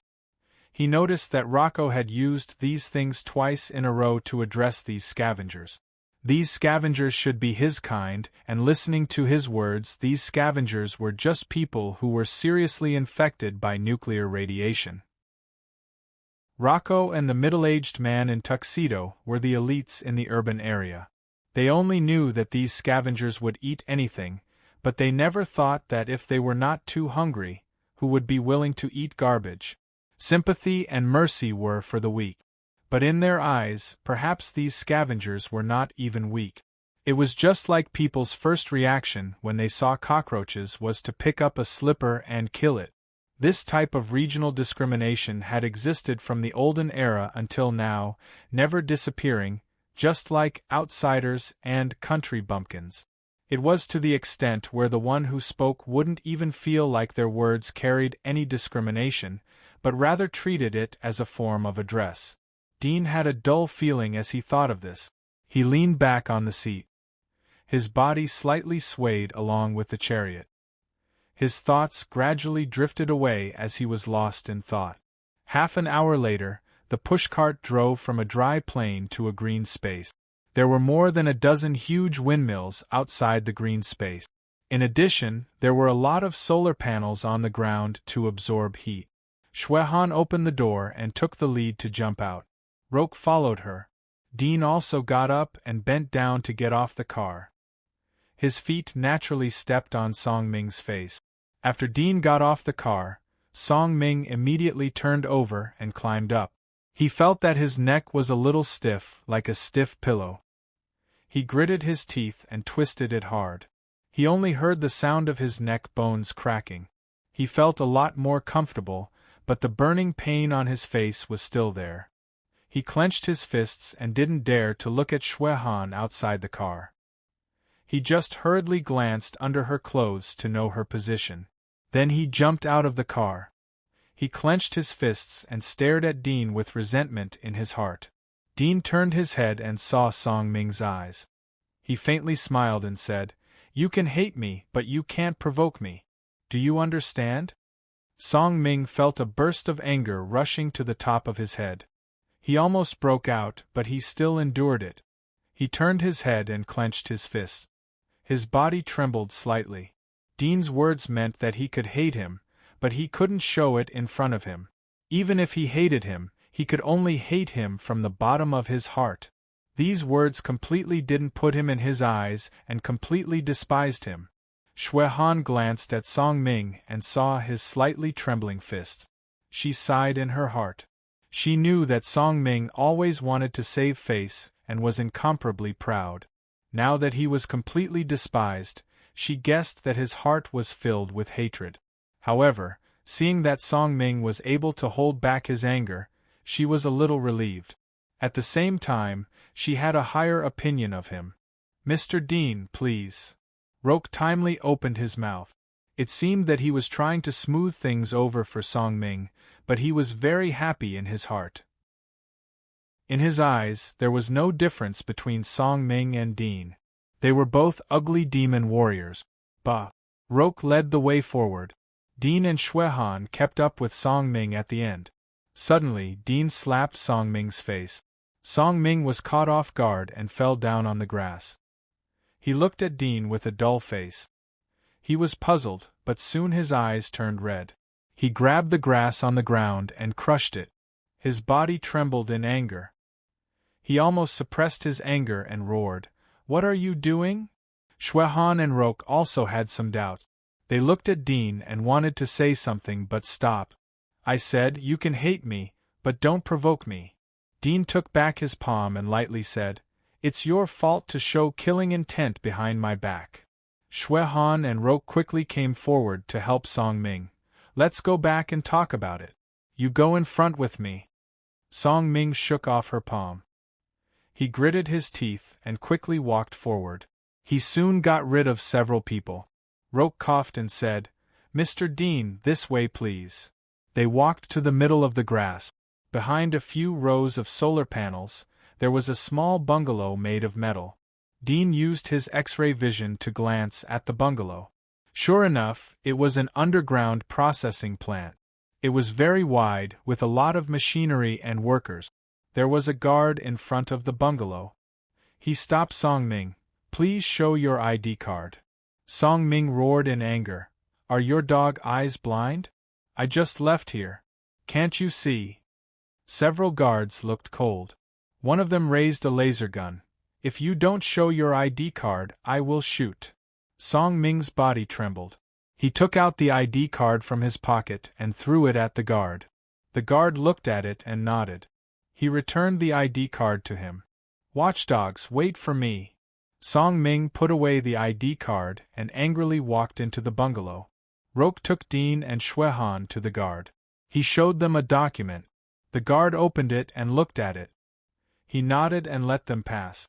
There was an elevator in the bungalow that led to the underground factory. Dean saw a huge golden sculpture on the first floor of the factory. It was a handsome young man with an oriental face. This is the founder of the Rockwell Consortium, Rockwell Polk. Roque introduced the golden sculpture to Dean in a respectful manner. This is the most handsome man I have ever seen, second only to the god of science and technology. He is close to perfection. Xuehan looked at the face of the golden sculpture and smiled. Dean lightly said, "The perfect person is the god. The god of science and technology is the perfect god." Roque laughed. "The perfect god is the devil," Dean indifferently said. Roque and Xuehan were surprised. The smile on their faces disappeared. Roque frowned. "Mr. Dean, slander the god of science and technology is a felony. Well, let's go." He took Dean to the office on the first floor of the underground processing plant. He knocked on the door. "Come in." Luoku pushed the door open and entered. Inside was a burly man with thick arms and a round head. He was sitting on a swivel office chair with 2 bottles of red wine on the table in front of him. He wore a few thick gold rings on his fingers and looked very rustic. "Manager," Roque called out in a respectful tone. The burly man looked up and his eyes fell on Dean's body. "Is this the devil?" "This is Mr. Dean from the magic wall," Roque replied politely. The burly man snorted and got up. "I know. There is nothing for you to do here. Go back." Rocco nodded, turned around, and left the office.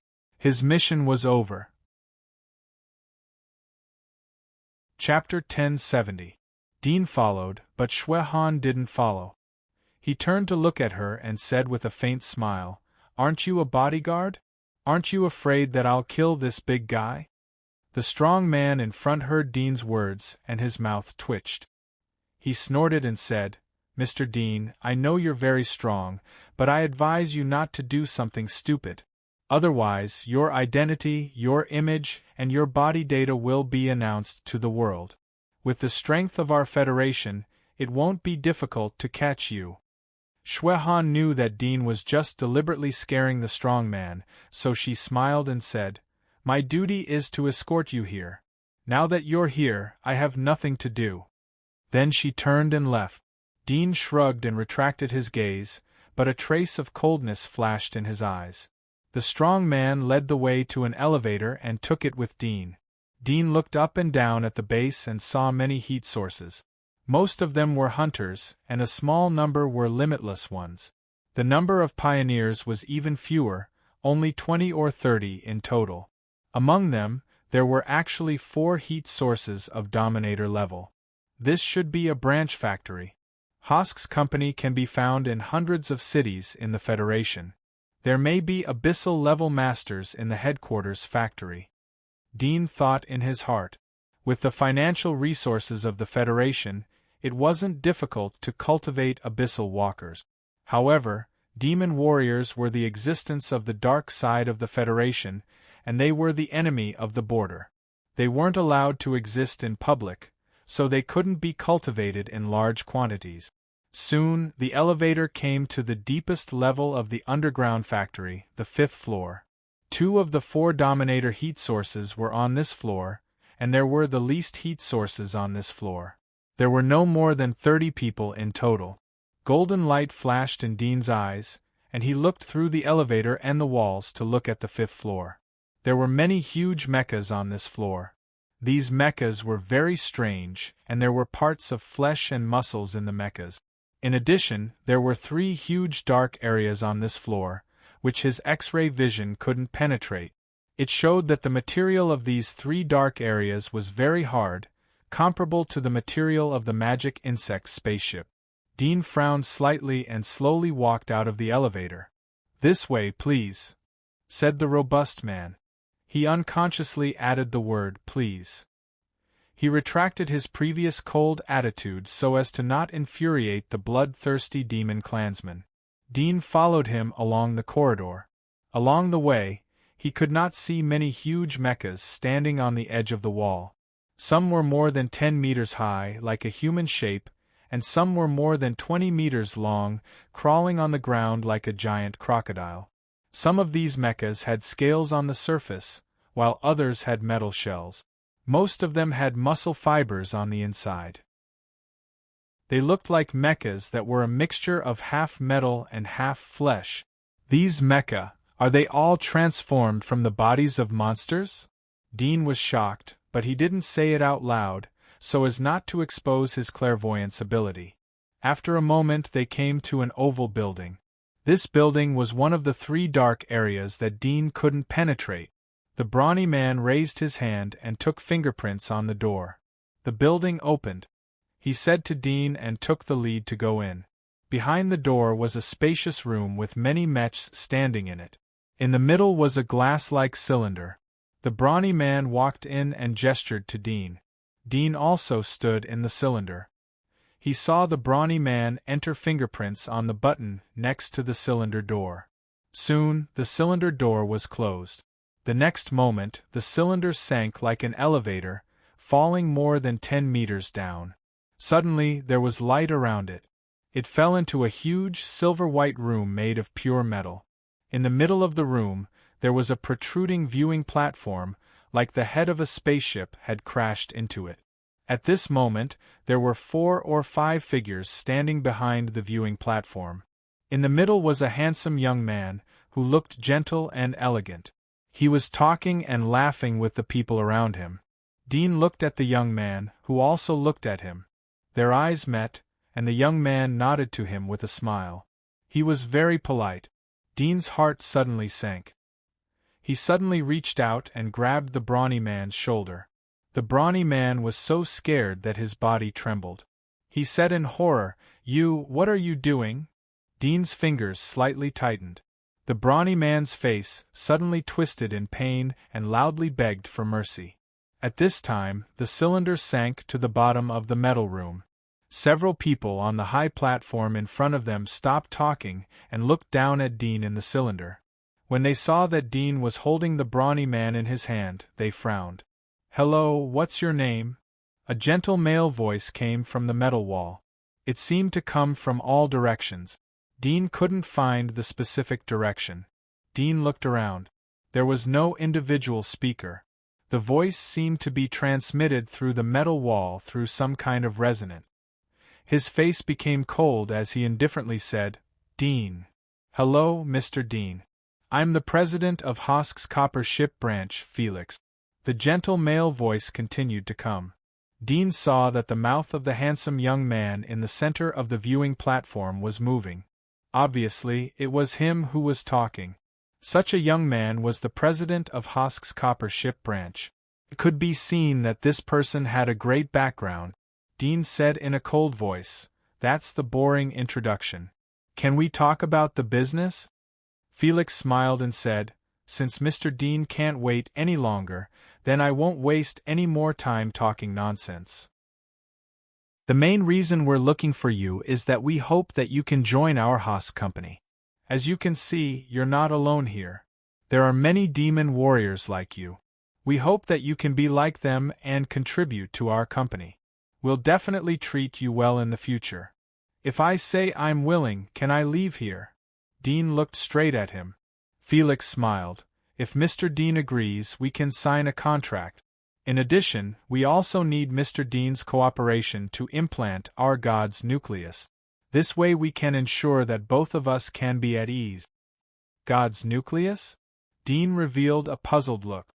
In his mind, he used his X-ray vision to scan Song Ming and Shui Han's body condition. He sneered in his heart. "It's a very small chip that needs to be implanted in your brain. But don't worry, our technology is very advanced. It won't cause any damage to you." Felix smiled. "Isn't this the same as the military needing the absolute loyalty of a 5-star mecha pilot? You can just say that you want to bury a bomb in my brain." Dean's face became not so good and he said coldly. Felix sighed, "That's the case, but this is the only way to ensure that we can communicate peacefully. As long as you don't have malicious intentions, we will never hurt you. Everyone is very relieved. I hope you can seriously consider it. Dean couldn't help but smile. In that case, why not implant a bomb in your brain? I believe that we can also maintain peaceful communication. Well, I can even be generous. I don't need to implant anything in your brain. We can also communicate peacefully with you. The smile on Felix's face gradually faded, and he calmly said, "Since Mr. Dean hasn't thought it through, I can only let you think about it for a while. You can come out now." Felix's words were somewhat contradictory, but Dean reacted in an instant. He knew that the latter sentence was said to the strong man beside him. Felix deliberately didn't mention his life. Perhaps it was to give him a chance to be in a daze. Sure enough, when Dean noticed the strong man, he saw that his fingers quickly pressed the button on the door while enduring the pain. The next moment, Dean felt a crisis coming. He quickly grabbed the strong man's shoulder and pulled him into his arms. The strong man was shocked. His eyes widened and his face was full of fear. Puff! 2 lasers rose from the top and bottom and connected together to form a barrier that isolated half of the strong man's previous position. But because the strong man was grabbed by Dean, he didn't have time to move his lower body over. His lower body was cut off by the laser from the waist down. If Dean had continued to grab the strong man's shoulder, it was estimated that his arm would have been cut off by the laser. Intestines and viscera flowed out of the man's abdomen and fell on Dudien's boots and feet. The place where Dudien had been standing was suddenly ejected. His legs bounced to the top of the ground and were sent out. Dean released his hand. The strong man was already dead. Seeing this bloody scene, the 5 people on the viewing platform slightly frowned. Felix coldly said, "You knew it before?" Dean saw that the cylinder was opened and immediately walked out. He shook off the stomach organs and intestines that were hanging on the back of his feet. He indifferently said, "It seems that you are very skilled in this trick. In order to send me to this cage, you didn't hesitate to let a manager accompany me down. But your mistake is that you shouldn't have marked the ground and divided the area to stand." Chapter 1071. Dean was surprised to see that Felix wasn't angry about the death of the manager. After all, the manager wasn't a scavenger. He was a legal citizen of the Federation and was protected by federal law. Dean was relieved. Hosk might not have the right to openly kill a legal citizen, but there was no witness to the death of the manager. He could find a reason, such as a work accident that led to death. Then he could compensate the family some money and the matter would be over. "Mr. Dean, I'll come back when you think about it." Felix looked down at Dean, smiled and turned away. The people around him hugged each other and left with him. Dean took back his eyes and looked at the pure metal room. It was thousands of square meters wide and 40 to 50 meters high. If it was a cage, it would definitely be a luxury of a presidential suite. His eyes flashed as he glanced at the surrounding walls. He saw lines of light distributed on the pure silver walls like a lattice. These lines were places where his eyes could penetrate. It showed that this place wasn't a complete iron plate.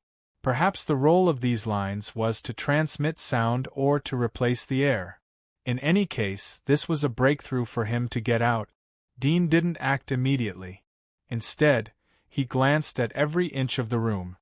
He looked at the monitoring system, but found that there was no monitoring system installed in the room. Obviously, the installation of monitoring system would lead to flaws in this perfect cage. Secondly, even if there was monitoring system installed, it would be destroyed by the angry demons if it wasn't hidden. It was meaningless. The only monitoring system was above the viewing platform. Most of the area in the cage could be seen, but the bottom of the platform was a place where the monitoring system couldn't reach. Dean went to the area outside the monitoring system. He was about to use the Devil's Division to try to attack the wall, but suddenly an idea flashed in his mind. Insidious. The monitoring system on the viewing platform may be a deliberate decoration. Since they have locked me here, how can they not find a way to control all my actions? Leaving this area outside the monitoring system, anyone would think of coming here to avoid the monitoring system. So what's the point of their monitoring system? This is just a decoration so that I can use my power and expose my secrets here with a peace of mind. A person is the most relaxed and careless when they are alone. They should have a way to monitor me through other method. Dean's face sank. The level of technology here was very high. It was not unusual for there to be technology beyond his knowledge to monitor him. After pondering for a moment, Dean used the turtle's magic mark ability. The skin on the back of his hand became like a rock. Fine yellow scales grew on his skin. He punched the wall, but the wall was not damaged. Dean's face sank slightly. He had used the power of the lower abyss for this punch. Considering that the other party was monitoring him, it was possible that they could sense the strength of his body through his attack, just like a life detector. Therefore, it seemed more realistic to expose the power of the lower abyss. After all, if the other party knew his identity, it was possible that they would trace the whole process of him sneaking into the Federation. If the other party had seen the other two mechs that he had cut open and obtained the information collected by the military investigation team, it would not be difficult to analyze that his strength was at the abyss level and was close to the middle abyss level. It seems that this thing was specially built for me. Dean looked at the still flat wall and suddenly remembered that there were 3 dark areas that he could not see before. Could it be that the other 2 cages also held demons like him? It seems that the Lock Consortium may not only intervene in the military, but can even secretly control the battlefield. Dean's eyes flashed. The influence of the Lock Consortium could be seen by using the captured demons for research. There were 3 such consortiums in the Federation. This was a world dominated by consortiums. Financial power was equal to force and a high status. The next moment, Dean's face showed an unwilling and angry expression. As if he had exhausted all his strength, his whole body was petrified. The power of petrification extended along his arms and turned into 2 extremely sharp stone swords in the palm of his hand. The stone swords seemed to be connected to his body and were part of his body. He slashed at the wall. Whoosh, whoosh. Dean was shocked back and rolled out of the shadow area under the observation platform. He quickly put away the petrification on his body and lifted the demonic body. He crawled back into the shadow and gasped for breath. After resting for a moment, Dean got up and walked to the wall. He saw that there were only 2 shallow white marks left on the wall. This was a desperate result. With the attack of the stone swords, it might take tens of thousands of continuous slashes to be able to cut the wall. But it was only a possibility. No one knew how thick the wall was. Dean's face showed disappointment. He sat on the ground and lowered his head in frustration. This scene appeared on the screen, and it also appeared in the eyes of Felix, who was in front of the screen. He looked at the image on the monitor, and his eyes lit up slightly. It really is an abyss walker. I didn't expect such a fellow to come uninvited and actually infiltrate our Federation. Fortunately, we managed to uncover him. Otherwise, who knows how much damage he would have caused. The President is right. This is all thanks to you. This little guy is desperate. Haha, I guess he is now thinking about cooperating with us. The demon warriors are really extraordinary. The power contained in these dirty bodies is really terrible. They can actually destroy this chromium alloy wall with their flesh. Several well-dressed gentlemen next to him complimented and sighed with emotion. Felix smiled and said, looking at this person's magic, he should be a defensive type. He can petrify his body. Not bad, not bad. This way we can use him to practice with our mecha. We can last a while longer. The President is wise. Haha, he thinks that he can refuse to serve us just because he refused us. It's ridiculous. From the moment he came in, He was destined to work for us. If he is killed by the Mecha president, can I apply for his body to be sent to our R&D department? Felix chuckled. Of course you can, but his value should be to help us perfect the mecha. Everyone, go and inform the others. The magic battle mecha has begun. Remember, you can bet, but you can't influence the result. You can't sell his information either. Otherwise, once you are found out, no matter how much you eat, you will have to spit it out, including your life. Several people next to him nodded. They understood the rules. It shouldn't be so boring to lock me here. Dean leaned against the wall, the corners of his mouth slightly curved. If it was me, they would force me to give them mecha training. If they don't think of this, maybe I have to find a way to hint to them. Only then can I leave. Oh no, leaving would be meaningless. 3:00. Chapter 1072. In the blink of an eye, Dean stayed in the pure silver room for 3 days. Felix didn't come to disturb him. Every day when it was time to eat, bloody ingredients would be thrown in from the hidden valve. Dean tried to attack from the hidden valve, but the design of the hidden valve was very clever. It was like a drainage pipe. The ingredients slid from top to the bottom. The space inside was very narrow, only as thick as the mouth of a bowl. Above the hidden valve was the same hard metal valve. Even if he shrank his bones and elongated his body to drill inside, he would be blocked by the valve above. Clearly, these people did not see him as a human. The food that was thrown in was all fresh meat, stained with blood. There were no trays or other utensils. It was as if they were feeding a ferocious beast. Dean secretly used X-ray to check the meat. It was rich in protein and nutrition. There was no virus infection nor destructive bacteria contamination. There were only some common germs. These germs might make ordinary people sick and have a fever, but for him it was completely ignored. As long as there was no undead virus, Dean felt that the origami factor in his body was enough to kill most of the germs. Dean ate, drank, and defecated in the pure silver room. Moreover, there was no toilet paper. He could use his magic marks to solve the hygiene problem, but in order to avoid the exposure of his ability, he endured. He let himself be contaminated with dirt and embarrassed. Do you want to wear out my patience? It's useless, I won't admit defeat. I won't be convinced even after 100 years if you lock me up like this.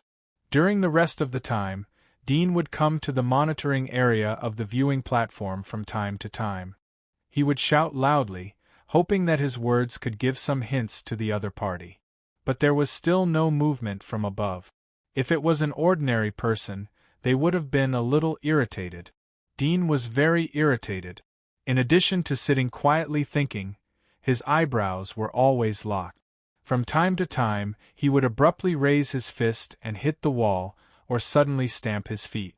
He seemed to be in some kind of anxious mood. He knew that the other party didn't come out because they wanted to see this. On the 5th day, Dean was leaning against the wall with a gloomy face. Suddenly a voice came from the top of his head. He looked up and saw Felix and several other well-dressed middle-aged and elderly figures coming to the viewing platform. Obviously, they were the top executives of Hosk's company. Felix spoke in a gentle voice. "Mr. Dean, do you want to consider the cooperation?" Dean's face was gloomy. "Don't think about it." "I knew it. You demons are tough."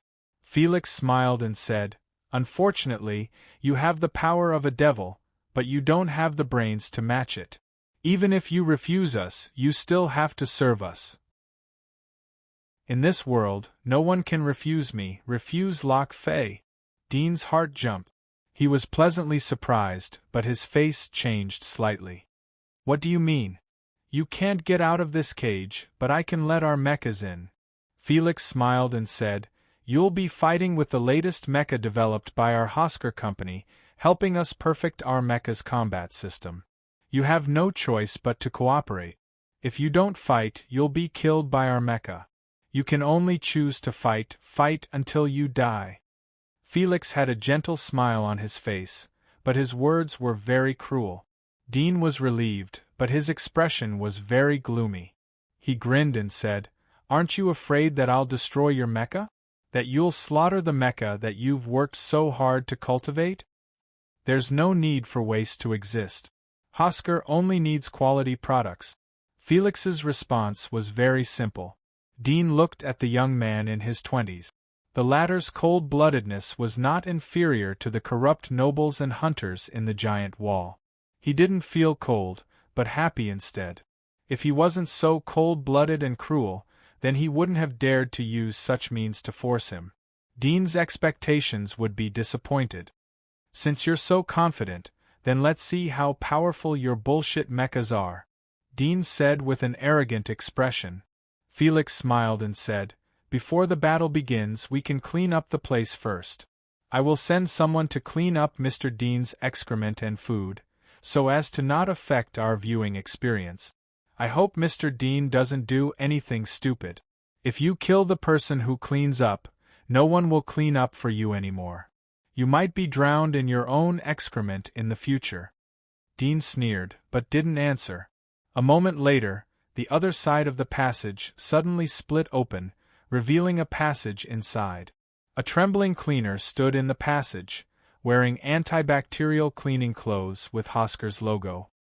His face was full of nervousness and fear. Dean saw the man and suddenly rushed over. With a whoosh, he brushed past the man and came to the end of the passage behind him. He saw that it was blocked by a valve. He used the magic marks of the tortoise, and his arm turned into a stone sword. He cut the valve, but only made a shallow mark. Instead, he was bounced out. "It's useless, Mr. Dean. The material here is the same. You can't break it." Felix's voice came. Dean didn't give up and tried 2 more times, but it was still ineffective. He walked back with a gloomy face. "Only when Mr. Dean comes back will the inner valve close, and the second valve will open. So you won't have a chance to come out." Felix smiled and said to the cleaner, "Why aren't you cleaning? Do you want to stay inside with him?" The young cleaner was scared, and his body trembled. He slowly walked over, took out his tools, and cleaned the dirt on the ground. Dean looked at Felix coldly, ignoring the cleaner. After a moment, the room was cleaned, and the air was a lot fresher. The cleaner returned to the passage, and the valve closed. The pure silver room was like an oval cage, without any gap. "I need a set of clean clothes, tissues, and a urine bottle," Dean suddenly said to Felix in a cold voice. Felix was slightly startled, but nodded, "Okay." Soon, the things that Dean wanted were delivered by the cleaner. Dean put on new clothes and indifferently said, "Didn't you want to send your mecha over? Now it's ready." Felix smiled, "Don't worry. It's not time yet." Dean's heart moved. He sat down, closed his eyes, and rested. After a moment, Dean heard the sound of the valve opening. A giant crocodile-like figure slowly climbed into the pure silver room. After it came in, the valve behind it closed. Chapter 1073. "Hey, this is..." Dean was a little surprised when he saw the scene inside the mech. It was not that the strange scene scared him, but through the blood vessels connected to the tentacles and the blood flow in the body of the blonde youth, he felt that the blonde youth seemed to have become a whole with the mech. Their blood was the same, and the nervous system was probably the same. At this moment, Felix's voice came from all directions in the room. "Magic fighting mech start." Dean turned his head and glanced at the viewing platform. He saw Felix and a few well-dressed people condescendingly watching here, as if they were watching a rare species in the zoo. Magic fighting mech? What a strange name. Dean frowned and turned his head, only to see a bloody mouth occupying all his line of sight. The mouth was half a man's length of ferocious fangs, extremely sharp, and a long scarlet tongue covered with fine barbs. Once bitten, it was estimated that even if he didn't die, he would lose a layer of skin. Whoosh! Dean quickly retreated, and yellow scales appeared all over his body. He suddenly jumped up and jumped on the back of the giant crocodile mech. He saw that its back was covered with smooth alloy scales. When Dean fell on its back, the alloy scales under his feet suddenly ejected, like sharp blades, and scratched Dean's legs. Fortunately, his legs were protected by the magic mark of the turtle, so they were not cut off, but it was a little painful. It could be imagined that if not for the magic mark, the sharp scales were enough to cut off his lower body. Go to hell. The blond youth inside the giant crocodile mech looked ferocious, and his eyes were slightly red. It seemed that he had suddenly become extremely tyrannical. Dean saw a row of rocket launchers similar to land missiles suddenly eject from the back of the giant crocodile mech. When this thing ejected, it was still preheated, and the missiles were launched in an instant. Bang, bang, bang. Several missiles were launched in succession. The interval was no more than 0.01 seconds. It was the first time for Dudian to see the hybrid attack combination of the monster and the mecha. He was surprised but felt that it was quite interesting. He raised his arms and the scales on his hands were completely petrified. Bang! The missile hit him, and the terrifying impact pushed his body to the wall behind him. There was a loud explosion. The pungent smell of gunpowder filled the air, and the ground was full of smoke and dust. The divine head crocodile mech is really powerful. It hasn't even used its power, but it's already beaten the demon race to the point where it can't even fight back. On the viewing platform, a well-dressed old man with a white beard clapped his hands and laughed. Beside him, a middle-aged man in his 40s chuckled. Looks like you're the same as me, betting on our mecha. This divine head crocodile mecha has been developed for more than 2 years, and it's close to perfection. It can perfectly connect the nerves of a demon warrior, and it's controlled by Luke. It'll be a piece of cake to defeat a lower abyssal demon, the white-bearded old man said with a smile. Felix smiled. I told Luke not to kill him so easily. This is just an appetizer. How can those guys be interested in betting if it's not exciting? At this time, the smoke in the room gradually dissipated. Several people looked down and found that there was no sound of fighting. The divine head crocodile mech was quietly lying in the same place. It seemed that it was waiting for an opportunity to move. Some people searched for Dean's figure in the smoke, but didn't see him. It wasn't until the smoke completely disappeared that everyone found out that Dean was on the back of the crocodile mecha. However, the crocodile mecha didn't make any response. What's going on? What's Luke doing? The white-bearded old man frowned. A strange light flashed in Felix's eyes. It seems he won. Dean, who was on the back of the divine head crocodile mech, looked up at Felix. There was a touch of a smile on his face. Dean jumped down from the back of the giant crocodile mech and drilled into the bottom of the mech.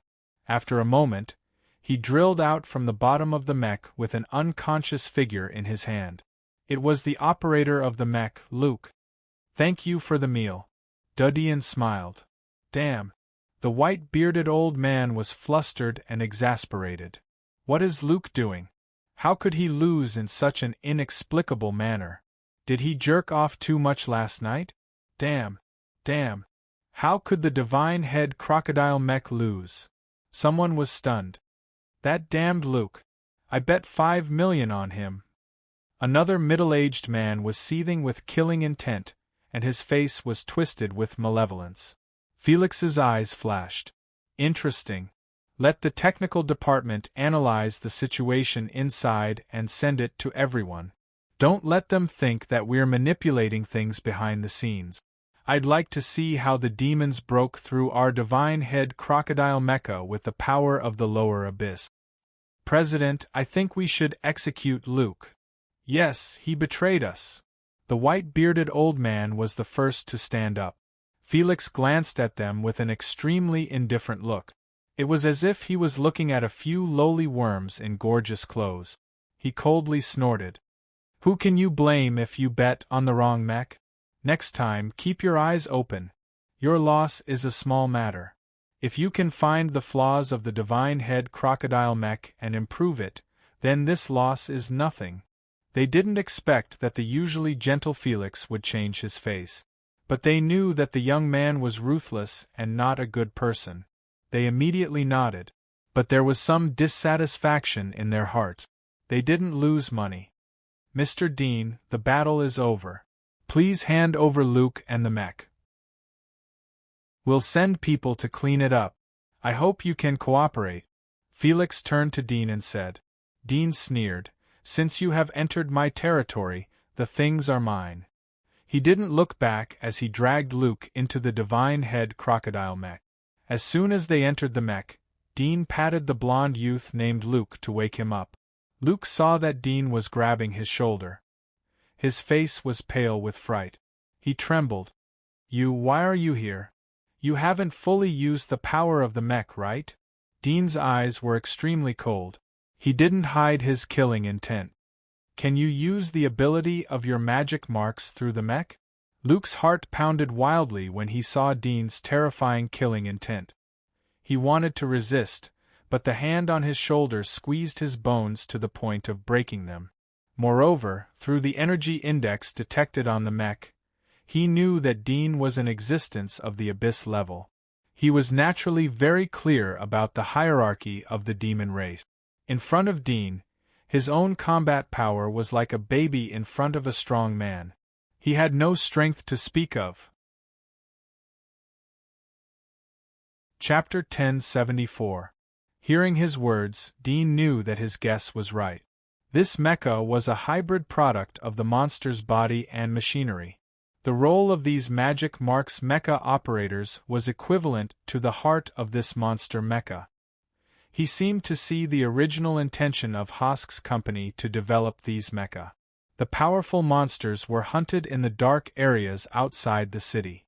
They retained a complete and powerful body, but had no consciousness. They were natural top-grade materials. Hosk's company used them and transformed them into biological mecha, so that the body could exert more combat power than before. However, this combat power couldn't be controlled. For this reason, the company cultivated a group of magic marks warriors and filled them into the various monster mecha. They acted as the heart and brain of the monster mecha, so that the power of these monster mecha could be restored. Moreover, this power was controlled by the magic marks warriors, and the magic marks warriors were controlled by them. It was equivalent to them resurrecting these ferocious monsters and making them obey their orders. This was the layout of Hosk's company, and also the layout of Locke's consortium. They pursued power, so there must be a greater conspiracy and greed in their hearts. These thoughts flashed in Dean's mind. He had a deeper understanding of Hosker's company. He was sure that the Magic Marks Mecha project of Hosker's company had appeared a long time ago. Perhaps it had lasted for hundreds of years. After all, Hosk's monster mecha was very advanced. It was not something that could be improved in a short period of time. Now they could even use the magic marks in the body of the magic marks warriors to use on the mecha. This was equivalent to, these magic marks warriors were just parasitic soul worms buried in the body of the mecha. Every demonic mecha was a named demonic creature with a parasitic soul worm. They possessed extraordinary strength and were far stronger than ordinary demonic creatures. What kind of amazing discovery would be made if the technology contained in this is used in the research of undead? Dean's heart became hot and his eyes slightly brightened. The Federation is dominated by the 4 major consortiums. Locke's consortium studies monster mecha. The other consortiums should have other core business. It's impossible that the hidden industry behind them is the production of monster mecha. Maybe. Some consortiums mainly study undead. Thinking of this, he was even more excited. He couldn't wait to find the leaders of the 4 consortiums and interrogate them one by one. However, this was obviously unrealistic. After slightly restraining his excitement, he thought of a faster way to understand the core business of the 4 consortiums. For example, he could find out from Felix. The 4 consortiums were at odds with each other, so they naturally understood each other. As the branch president, Felix would definitely be satisfied with what he knew. Dean looked at Luke. He asked him about the other 3 consortiums with a tentative attitude. The result was beyond Dean's expectation. Luke actually knew about the situation of the other 3 consortiums. Moreover, there were consortiums that were studying the undead. Milan Financial Group, Terrace Financial Group, Michael Financial Group. Dean noted down the names of the 3 consortia. The Milan Consortium was mainly engaged in arms. Most of the arms used by the military and the border were provided by the Milan Consortium. The Michael Consortium was good at business. They had land and shops in every city of the Federation. Their business covered all walks of life. In addition, they were also involved in the field of mecha and arms. Although they weren't as monopolistic as the Locke and Milan Consortium, they still occupied the second share of the market. The Terrace Consortium was the most mysterious of the 4 consortiums. Most of the famous scientists in the Federation were gathered in the Terrace Consortium. Most of the emerging technologies were promoted by the Terrace Consortium. Locke's mecha had many parts that relied on the Terrace Consortium's factories. They couldn't be produced by themselves and could only be purchased. In addition, many of the core parts of the thermal weapons of the Milan Consortium came from the Terrace Consortium's factories. In addition, the Terrace Consortium was trying to develop an antidote to the undead virus infection. It had been announced for a long time, but there was no antidote. It was still in the process of research and development. Nevertheless, the Terrace Consortium still gave the Federation's civilians great hope. It was also the most prestigious consortium among the 4 consortiums. If there is an opportunity, I have to go to the Terrace Consortium. Dean had the urge to leave. But if he left rashly, he would immediately become a wanted criminal of the Federation. It would be even more difficult to enter the Terrace Consortium. I've told you everything you asked. Can you let me go now? Luke asked cautiously as he saw Dean was silent. Dean glanced at him. You can leave if you want. Give me the map of this place, the area of each floor, the rooms, entrances, exits, emergency passageways, and the distribution of guards. In addition, tell me the tricks of operating this mecha. Luke was flabbergasted. He hurriedly said, This is all confidential information. It cannot be leaked. Secrets? Dean's arm petrified and turned into a stone sword. He put it on Luke's neck. There was a questioning look in his eyes. Luke's face stiffened and he said embarrassedly, My lord, you're one of us, so telling you won't be considered a leak. However, if I tell you everything, will you really let me go? I have no enmity with you, and I'm only here to fight you under orders. Cut the crap. I'll let you go as long as you don't play tricks. Dean sneered. Luke breathed a sigh of relief, and immediately told him the information that Dudian wanted. Mr. Dean, if you insist on not cooperating, then we will stop the food supply for the next week. Felix's voice came from outside the mecha. Dean turned a deaf ear to him, and let Luke continue to whisper. President, what does this kid want to do? Did he really eat Luke? The white-bearded old man was surprised. Another middle-aged man frowned and said, I think he is trying to control the divine crocodile mechhumph. He thinks he can operate it just because he is a demon warrior. He doesn't know that every mech needs assistance to complete the connection. What kind of power do you think a demon from the abyss will display if he controls the divine head crocodile mecha? Someone asked curiously. The white-bearded old man shook his head. It's useless. The pioneers have already met the supply of the divine head crocodile mecha. If it was the demon or the abyss, they would still display the same level of power. After all, the limit of the divine head crocodile mecha is there. I see. The person who asked the question was resentful. Although he was a high-level official, he didn't pay much attention to these things. As Felix listened to their conversation, his brows furrowed imperceptibly, and the disgust in his heart grew stronger. These people had gotten to their positions through connections. Not only were their abilities average, but they were also too lazy to understand the things in their hands. This was already a problem with their attitude. However, if it was not necessary, he could not be bothered to question them. After all, these people only asked for the salary of their positions and not to do anything, which made things convenient for him. Go to the monitoring room and pull up the image inside. Felix saw that Dean didn't respond, so his face turned cold and he left. They went down to the monitoring room and asked the technician to pull up the image inside the divine head crocodile mecha.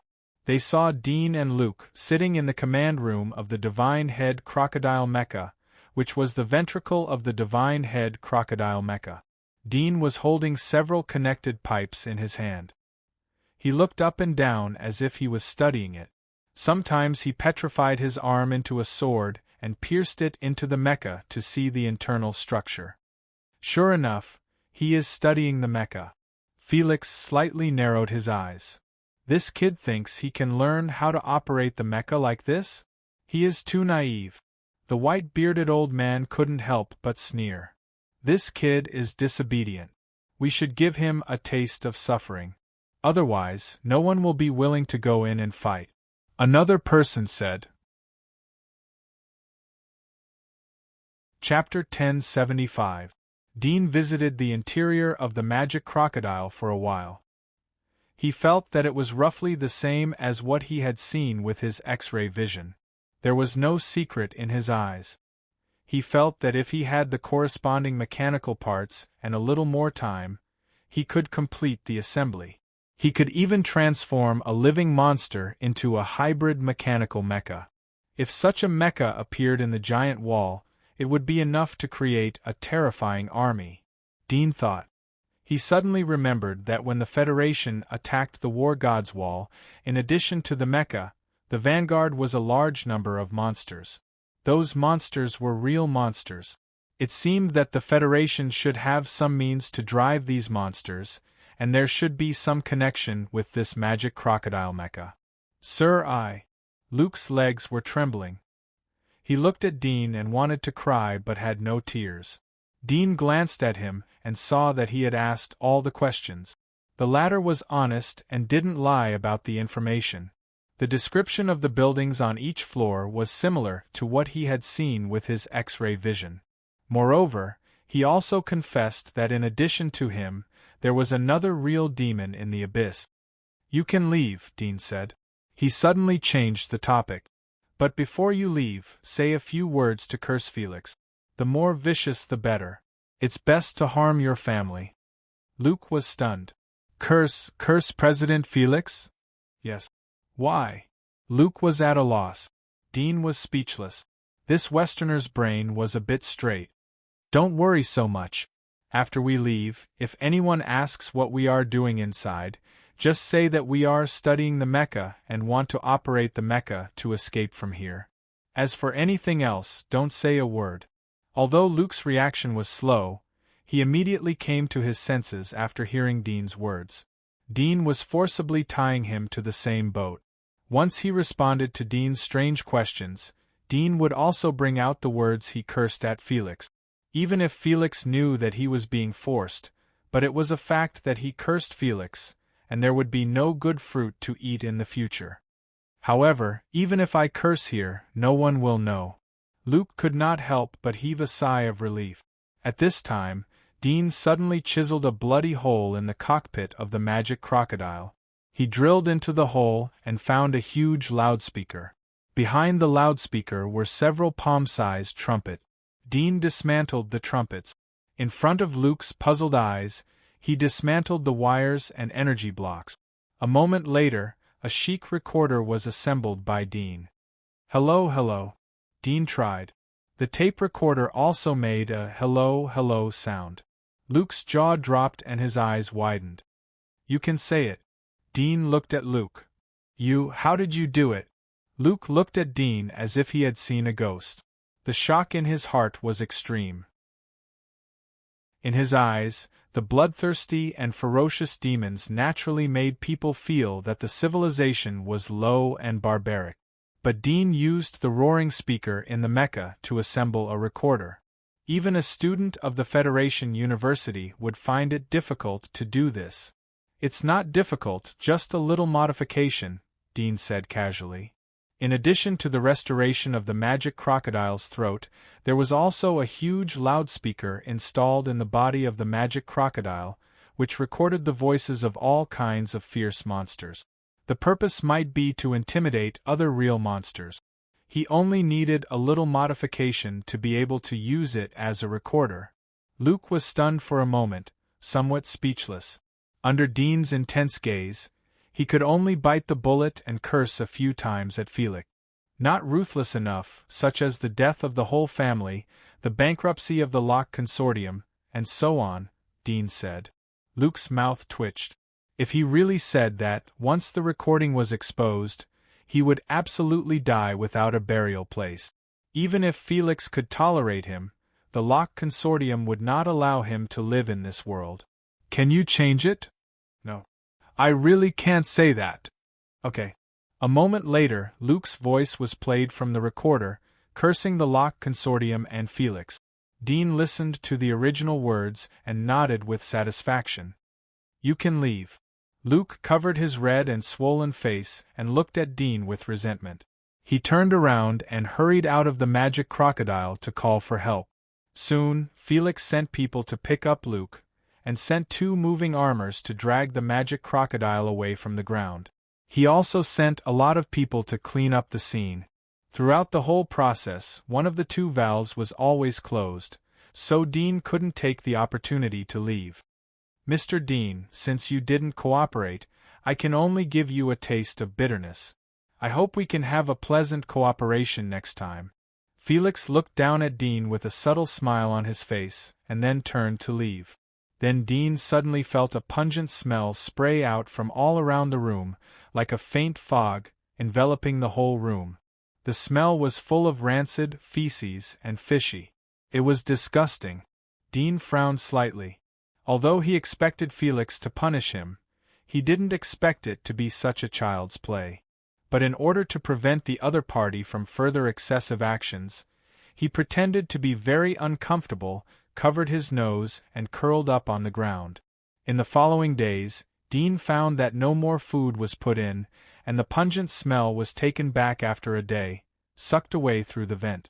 Obviously, they knew that although the smell was unpleasant, it wouldn't have much lethality after a long time.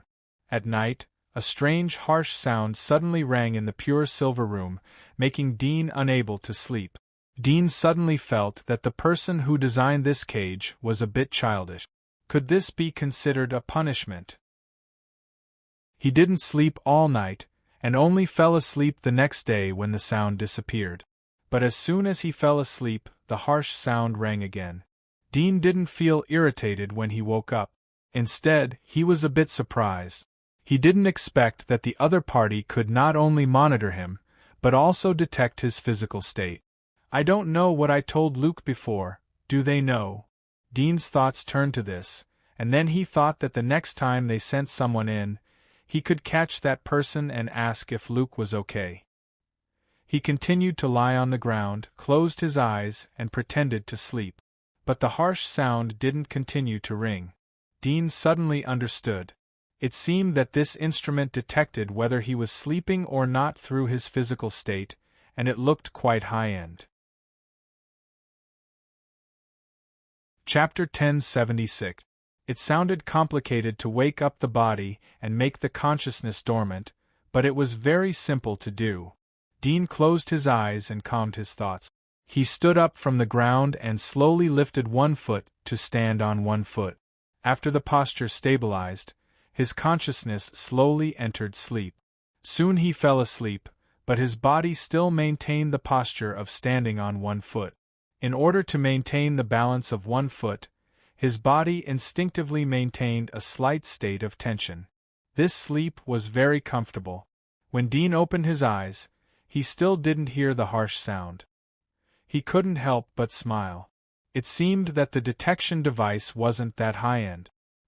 He sat down and rubbed his feet to eliminate fatigue. He recalled the previous body structure of the magic crocodile and the structure of the huge mecha. he saw in the workshops along the way. At that time, he used his X-ray vision to scan the inside of the mecha and noted it down. At this moment, he compared it with the magic crocodile and found that the difference was not big. They were both semi-biological mecha. One more fight and then I can leave, Dudian said in his heart. In the blink of an eye, 7 days passed. There was no food, and from time to time there was a pungent smell. Every time he slept there would be harsh sounds. These punishments all stopped on the 8th day. A large piece of bloody beef was dropped from the food pipe. Dean leaned against the wall and heard the sound from above. He knew that food was coming. He got up and opened the valve. He took out the beef, took a big bite, and swallowed it. It seems that I can leave soon. Dean bit the beef as he thought. After eating, he lay down to sleep. He found that the harsh sounds were really gone. He knew that the fight would start tomorrow. As he expected, the next day, Dean saw Felix standing on the viewing platform. Felix smiled when he saw him wake up. "Mr. Dean, have you had a good rest these days?" Dean smiled. "I slept very comfortably." Felix smiled. "That's good. This time we will send a newly developed mecha to fight with you. If you do the same as last time, then the punishment will be doubled." Dean laughed. "If one comes, I'll kill one." The smile on Felix's face slowly disappeared. He indifferently said, "In that case, I'll wait and see. This devil brat is too savage," the white-bearded old man said angrily. He was very angry with Dudian. Last time he had lost a lot of money because of Dudian. "He's just showing off his eloquence." Felix's temperament was still very gentlemanly and elegant. He said indifferently, "Send 2 of you this time. It'll make our match a little more exciting and give him a taste of his own medicine." 2. Someone beside him was shocked. "Won't that be too difficult? What if we kill him?" "Kill him? His corpse is still valuable," a middle-aged man in a white suit said with a smile. There was a smell of medicine on his body. At this moment, when he said this, the expressions of the people beside him changed slightly. They subconsciously stood a little further away from him. "Go get ready," Felix ordered. Seeing that he had already made up his mind, they didn't dare to persuade him any more and immediately left. Dean leaned against the wall, looking forward to the fight. After a moment, a slight tremor came from the passage behind the valve. Dean's eyes lit up as he knew that the prey had come. The passage opened, and 2 huge mechas came out. Dean was a little surprised and couldn't help but chuckle. It seemed that Felix was angered by him and wanted to teach him a lesson. It really saved him a lot of trouble. One of the 2 demonic mechas was a 12 to 13 meters tall snow-white ape. Its whole body was covered with needle-like snow-white hair. The muscles on its chest were inlaid with dark silver metal. There were 2 rocket launchers on its back. When it crawled on the ground, the rocket launchers on its back could be launched, or it could stand and shoot at the enemy in the sky. In addition, in its hands, there were actually 2 huge metal swords. The appearance of the other demonic mecha was very familiar. It was very similar to the dragon in Chinese mythology. But if you looked closely, you would find that the claws under the dragon's abdomen were all inlaid with metal. Most of the scales on its body were metallic in color. There was an eye on its forehead, but if you looked closely, you would find that it was made of alloy material. The eyeball was empty. Dean used his X-ray vision to scan in depth and found that there was a laser emitter in the dragon's forehead. Obviously, it could be ejected from its forehead. Is the person who designed this mecha from China? He forcibly installed 4 claws on the python and added flaws to it. Dean thought. With his X-ray vision, he could indeed see the flaws of these mechas, and they were very obvious. After all, his vision was extremely high, and he had seen real and ferocious monsters. These mechas were all designed. The designer definitely didn't have such rich combat experience and understanding of power as he did. The laser on the forehead of this dragon can hurt me. The sword in the hands of this snow ape, although hard, isn't polished enough. It's much thicker than my splitting blade. Dean glanced at the two mechas and understood the result. He thought about it and didn't directly attack them from their flaws. Although this would shock Felix and the others, it would be useless. Instead, it would add to his troubles and cause variables to appear in his prison break. It's time to perform again. Dean sighed softly in his heart and took the initiative to rush toward the giant ape mecha. The giant ape mecha roared, full of momentum, like a living monster. It waved its dual swords and swept toward Dean, the back of the swords waving like a tiger. Dean entered the tortoiseshell's body and was hit and sent flying. Good! The white-bearded old man and the others behind the screen couldn't help but applaud. This time, they had planned to bet on Dean, but Felix had sent out two mechas at once, so they directly bet on the mecha side. At this moment, seeing Dean sent flying, they couldn't help but cheer. Dean had just climbed up when the dragon rushed over. It was full of momentum, but its speed was a bit slow. Dean couldn't help but sigh. If it didn't have those 4 hindering metal claws, it was estimated that its speed could be doubled. He didn't move. When the dragon approached, he resisted and turned over to ride on the dragon. The scales on the back of the dragon suddenly ejected. The metal scales were like scattered bullets cutting him. Chapter 1077. This kid can't hold on any longer. The white-bearded old man laughed. After all, it's the divine monkey and the dragon mecha. They're stronger than the divine crocodile mecha. Even the middle abyss would have to kneel before the joint attack of the two mechas, someone said with certainty and confidence. In the pure silver room, Dean was indeed at a disadvantage. He was forced by the two mechas and was injured from time to time. It seemed that he couldn't hold on any longer. However, after 7 or 8 minutes, Dean was always able to find a loophole in the encirclement of the two mechas and reverse the disadvantage a little. It was very exciting to watch. They're strong, but they don't cooperate well enough. Otherwise, this kid would have died. The white-bearded old man saw that the situation was in a deadlock and looked worried. Someone next to him laughed. The longer he drags on, the more tacit they will be. This kid will lose. This time, I'm betting double. If he wins, he'll earn back all the losses from last time. In the room, Dean estimated the time and felt that the performance was almost over. With the eyesight of ordinary people like Felix, they couldn't understand the subtleties. It was almost impossible for them to capture the details of his battle with their naked eyes. If it was another abyss, they could see through his performance at a glance. After all, even he felt that his performance was fake. The counterattack started from the dragon mecha. Dean knocked away one of the mecha's metal claws. Although the claws were embedded firmly, they didn't grow naturally. He directly broke it, revealing the gap inside. Dean immediately drilled into it. What's going on? The white-bearded old man and the others in front of the screen were a little surprised to see the sudden counterattack. It seemed that the dragon mecha had made a mistake. It actually allowed Dean to break one of the claws and drill into the mecha. Felix's face darkened. Get the divine monkey mecha ready.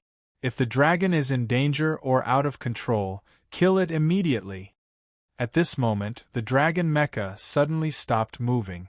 At the same time, a figure jumped out of the dragon mecha's mouth, pounced on the divine monkey mecha, and drilled into its ear.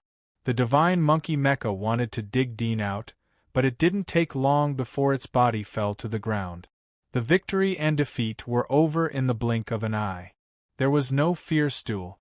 The screen became strange and quiet. Looking at the unmoving image, Felix's expression turned ugly. He shouted, "Use the thermal conductivity meter to check the situation inside. See if the mecha operator is still alive." Soon, the technician called up the situation inside the two mechas. The mecha operator in the Flood Dragon mecha was unconscious, while the mecha operator in the Monkey mecha was held by Dean by the neck. His body had been separated from the mecha. This. The white-bearded old man and the others widened their eyes. Their faces turned pale, as if they were the people mentioned by Dean. This time, the winning rate of the mecha was too high. They had bet too much, but now it seemed that they had lost everything. Dean was holding the sturdy mecha. Do you know Luke? Where is he now? The brawny man looked at Dean in horror. He knew that Dean was a real demon, cruel and bloodthirsty. It was said that demons even eat human flesh. He did not expect that he would face such a terrible existence. Without the protection of the mech, he felt like a girl who had lost her clothes, without any cover. I know. Luke lost the last time he fought you, the brawny man said in a trembling voice. I mean, where is he now? Dudian frowned. After he lost, he has been in the training room every day. Why is he in the training room? Is it Felix's order? No. Someone probably laughed at him, saying that he lost to a lower-level demon with the divine crocodile mecha. He was too ashamed to see anyone, so he hid in the training room. Dean was relieved. It seemed that Felix and the others could not hear his conversation. At most, they could only see his image. Thinking of this, he immediately began to interrogate the brawny man. Map of the Federation? I don't know. Food supply for the factory? I don't care about these things. After a moment, Dean asked all the questions he wanted to know. Looking at the cowering brawny man, he said in a cold voice, I'm going to interrogate the one in the dragon now. If your answer is different from what she said, haha, the brawny man panicked and quickly said, I don't know the map of the Federation, but I know the map of Copper Ship City. Every city uses fighter planes to transport resources, and there are monsters wreaking havoc outside the city. He answered some of Dean's previous questions again. When he was done, Dean turned around and left. He went to the dragon mecha. The mecha operator inside was a mature woman with a plump figure. She had been knocked out by him and had yet to wake up. He patted the woman to wake up. First, he threatened her, then continued to interrogate her. Mr. Dean, I'll give you another chance. Let them out. Felix's voice came from outside the mech. Hearing this, the plump woman could not help but look at Dean expectantly, but Dean responded with an indifferent expression. Don't bother. Continue. When the two finished, Dean took out a recorder and let them curse Felix, the Locke Consortium, and the Federation's most noble god of science and technology, just like Luke had done. After cursing the 4 consortiums and the god of science and technology one by one, Dean let them go. Walking out of the mech, he said to the angry Felix, Take them out. Felix took a deep breath and said with a smile, Very well. Soon, robots came in from the passage to transport the mechs away, and cleaning machines came in to clean the site. When everything was cleaned up, the passage was closed again. Felix raised his hand and waved. The staff, who had been waiting, immediately activated the mechanism. Suddenly, a sound wave of a strange frequency came from the pure silver room, piercing into the mind like a magic sound. The sound was not loud, but it was very sharp. Dean frowned slightly. Was this an overclocked sound wave attack? He immediately petrified his ears and shrank all the pores on his body to block out the sound wave. At the same time, he covered his head with his hands and squatted on the ground, pretending to be in pain. You reap what you sow. Felix saw this scene, snorted coldly, and turned to leave. The overclocked sound wave attack continued into the night. The pure silver room was as bright as day, and it was impossible to distinguish day from night. But Dean could tell by the biological clock in his body that it was night, around 8 or 9 o'clock. He waited for another 3 hours. It was already early in the morning, and the night was quiet. Felix, I'm coming. A ray of light flashed in Dean's dark eyes. His whole body suddenly demonized, and he entered Splitter's demonic body. Sharp blades protruded from his body, and his whole body was like a monster exuding a tyrannical aura. Terrifying blades danced in the air. He rushed to a wall, and suddenly swung his body, smashing the Splitter tail on his back into the wall. Puff! the wall cracked and a wound was cut open. Chapter 1078. Dean pulled out the tail blade from the wall. Several blades on his shoulders and back quickly pierced into the wall next to the gap. The angle of each blade was either parallel or perpendicular. In the blink of an eye, several holes were pierced and long cracks appeared on the wall. Dean retracted the blades that extended from his arms and punched the holes in the wall. Bang! The wall caved in. It was a metal alloy wall panel. I don't know if my splitting blade can cut the alloy material. Dean looked at the alloy wall. His eyes moved. Previously he had attacked the exhaust seam on the wall. In his eyes the wall was like a grid. If the sharp blade could accurately fall into each grid line, then even if he used the petrified tortoiseshell's blade, he could still break the wall. Whoosh! Dean swung the tail blade and swept the wall next to him. Dean felt the fierce impact and slight pain. He felt that the tail blade had fallen into a hard thing. However, the alloy wall panel was torn and the tail blade was stuck inside. 30 centimeters thick. Dean visually measured the edge of the alloy wall panel. If the thickness could reach 1 meter, perhaps even his splitting blade couldn't pierce it. Without stopping, Dean drilled into the alloy wall panel. The splitting blade suddenly changed. Yellow scales appeared on his skin. His whole body was petrified. He drilled into the dark interlayer of the wall panel. There were wires and pipes everywhere. His petrified arms were almost insulated. There was no blood flow in his arms. The blood in his body was changed by the tortoiseshell factor and turned into a strange particle. However, the core of his brain was still flesh and blood. Once it was completely petrified, he would stop thinking. Although the body would remain petrified forever, almost immortal, but he would always turn into a stone sculpture. Dean rudely destroyed the wires containing strong voltage to avoid getting close to his brain. Although the outside of his skull was petrified and insulated, the voltage in the wires was too high. If it was close to his brain, it was possible that the electric current would reach deep into his brain. These circuits were equivalent to the cage's second line of defense. Once someone destroyed the walls with brute force, the circuits would also be destroyed. Since the room was made entirely of metal, the electric current would instantly permeate the entire room and kill the person inside. Dean's actions were just right. At the moment, he turned into a turtle monster. While destroying the lines, he crawled out. Soon he reached the wall behind the lines. The material of the wall couldn't be seen through. He cleared the lines around him. His body remained petrified, but his arms turned into Splitter's blade. He slashed at the wall. An ear-piercing sound of metal being cut rang out. The arm pierced through the wall, but it was also stuck inside. He pulled it out forcefully and slashed again. 4 or 5 times in a row, he forcefully broke a hole in the wall. He looked outside. Beyond the wall was the corridor outside the cage. Dean didn't stop. He jumped out of the hole and glanced around. The map of the entire factory appeared in his mind. He combined it with the terrain he remembered when he came in, and quickly rushed to the left. He had just run less than 100 meters when the alarm in the basement suddenly sounded. The harsh siren made Dean's eyes filled with killing intent. He didn't stop. According to the perfect map in his mind, he quickly rushed to the east of this floor. Just after turning 2 corners, a fierce giant beast suddenly jumped out from the 3rd corner. It was 14 or 15 meters long, like a poisonous lizard, and its whole body was covered with colorful lumps. It opened its bloody mouth and bit at Dean.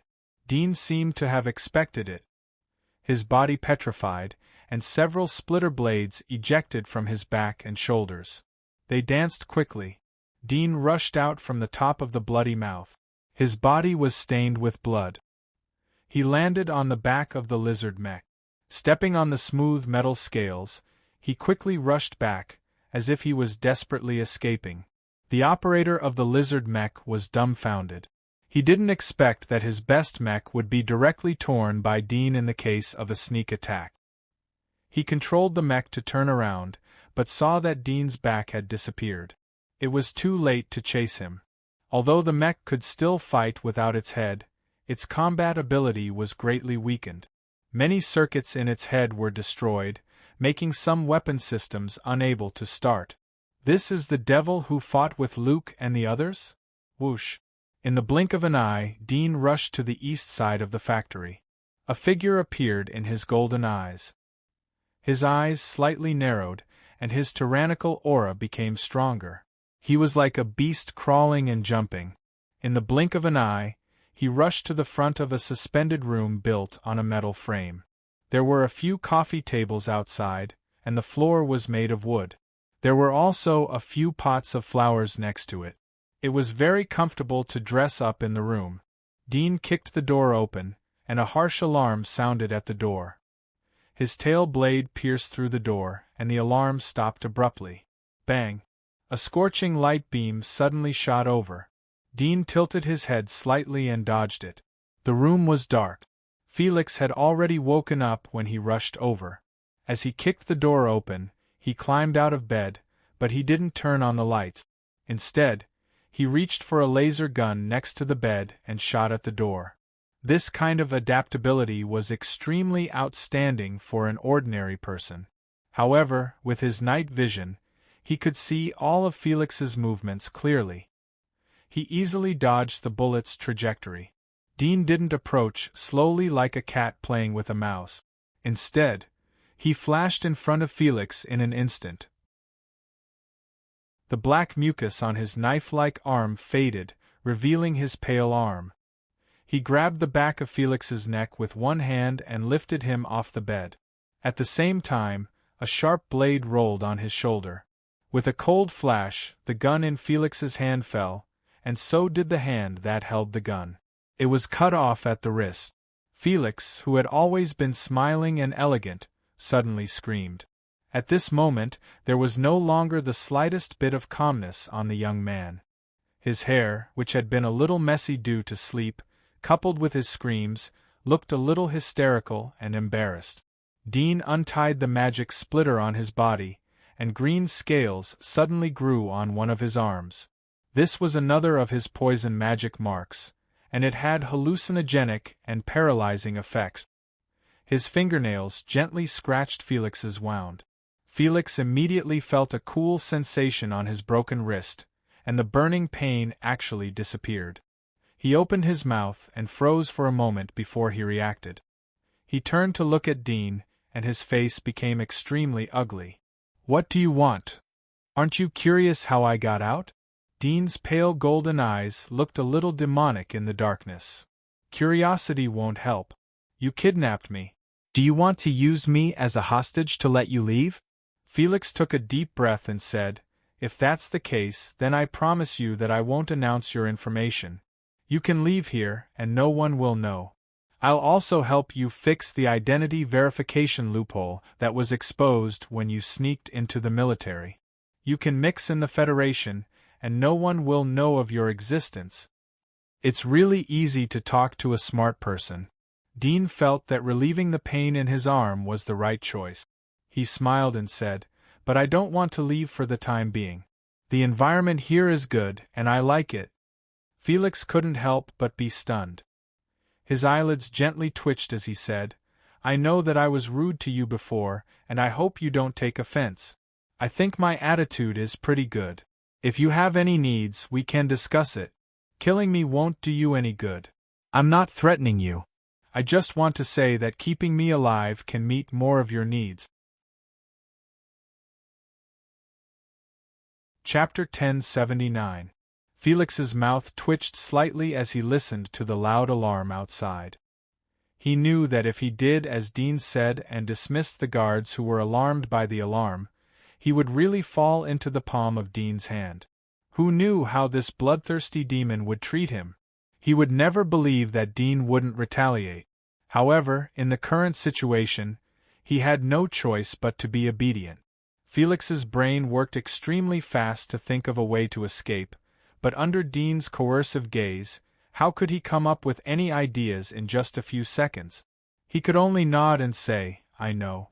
I'll let them turn off the alarm and go rest. Dean smiled gently and said, Wouldn't that let them know that you've been kidnapped by me? Moreover, my whereabouts can be seen from the surveillance.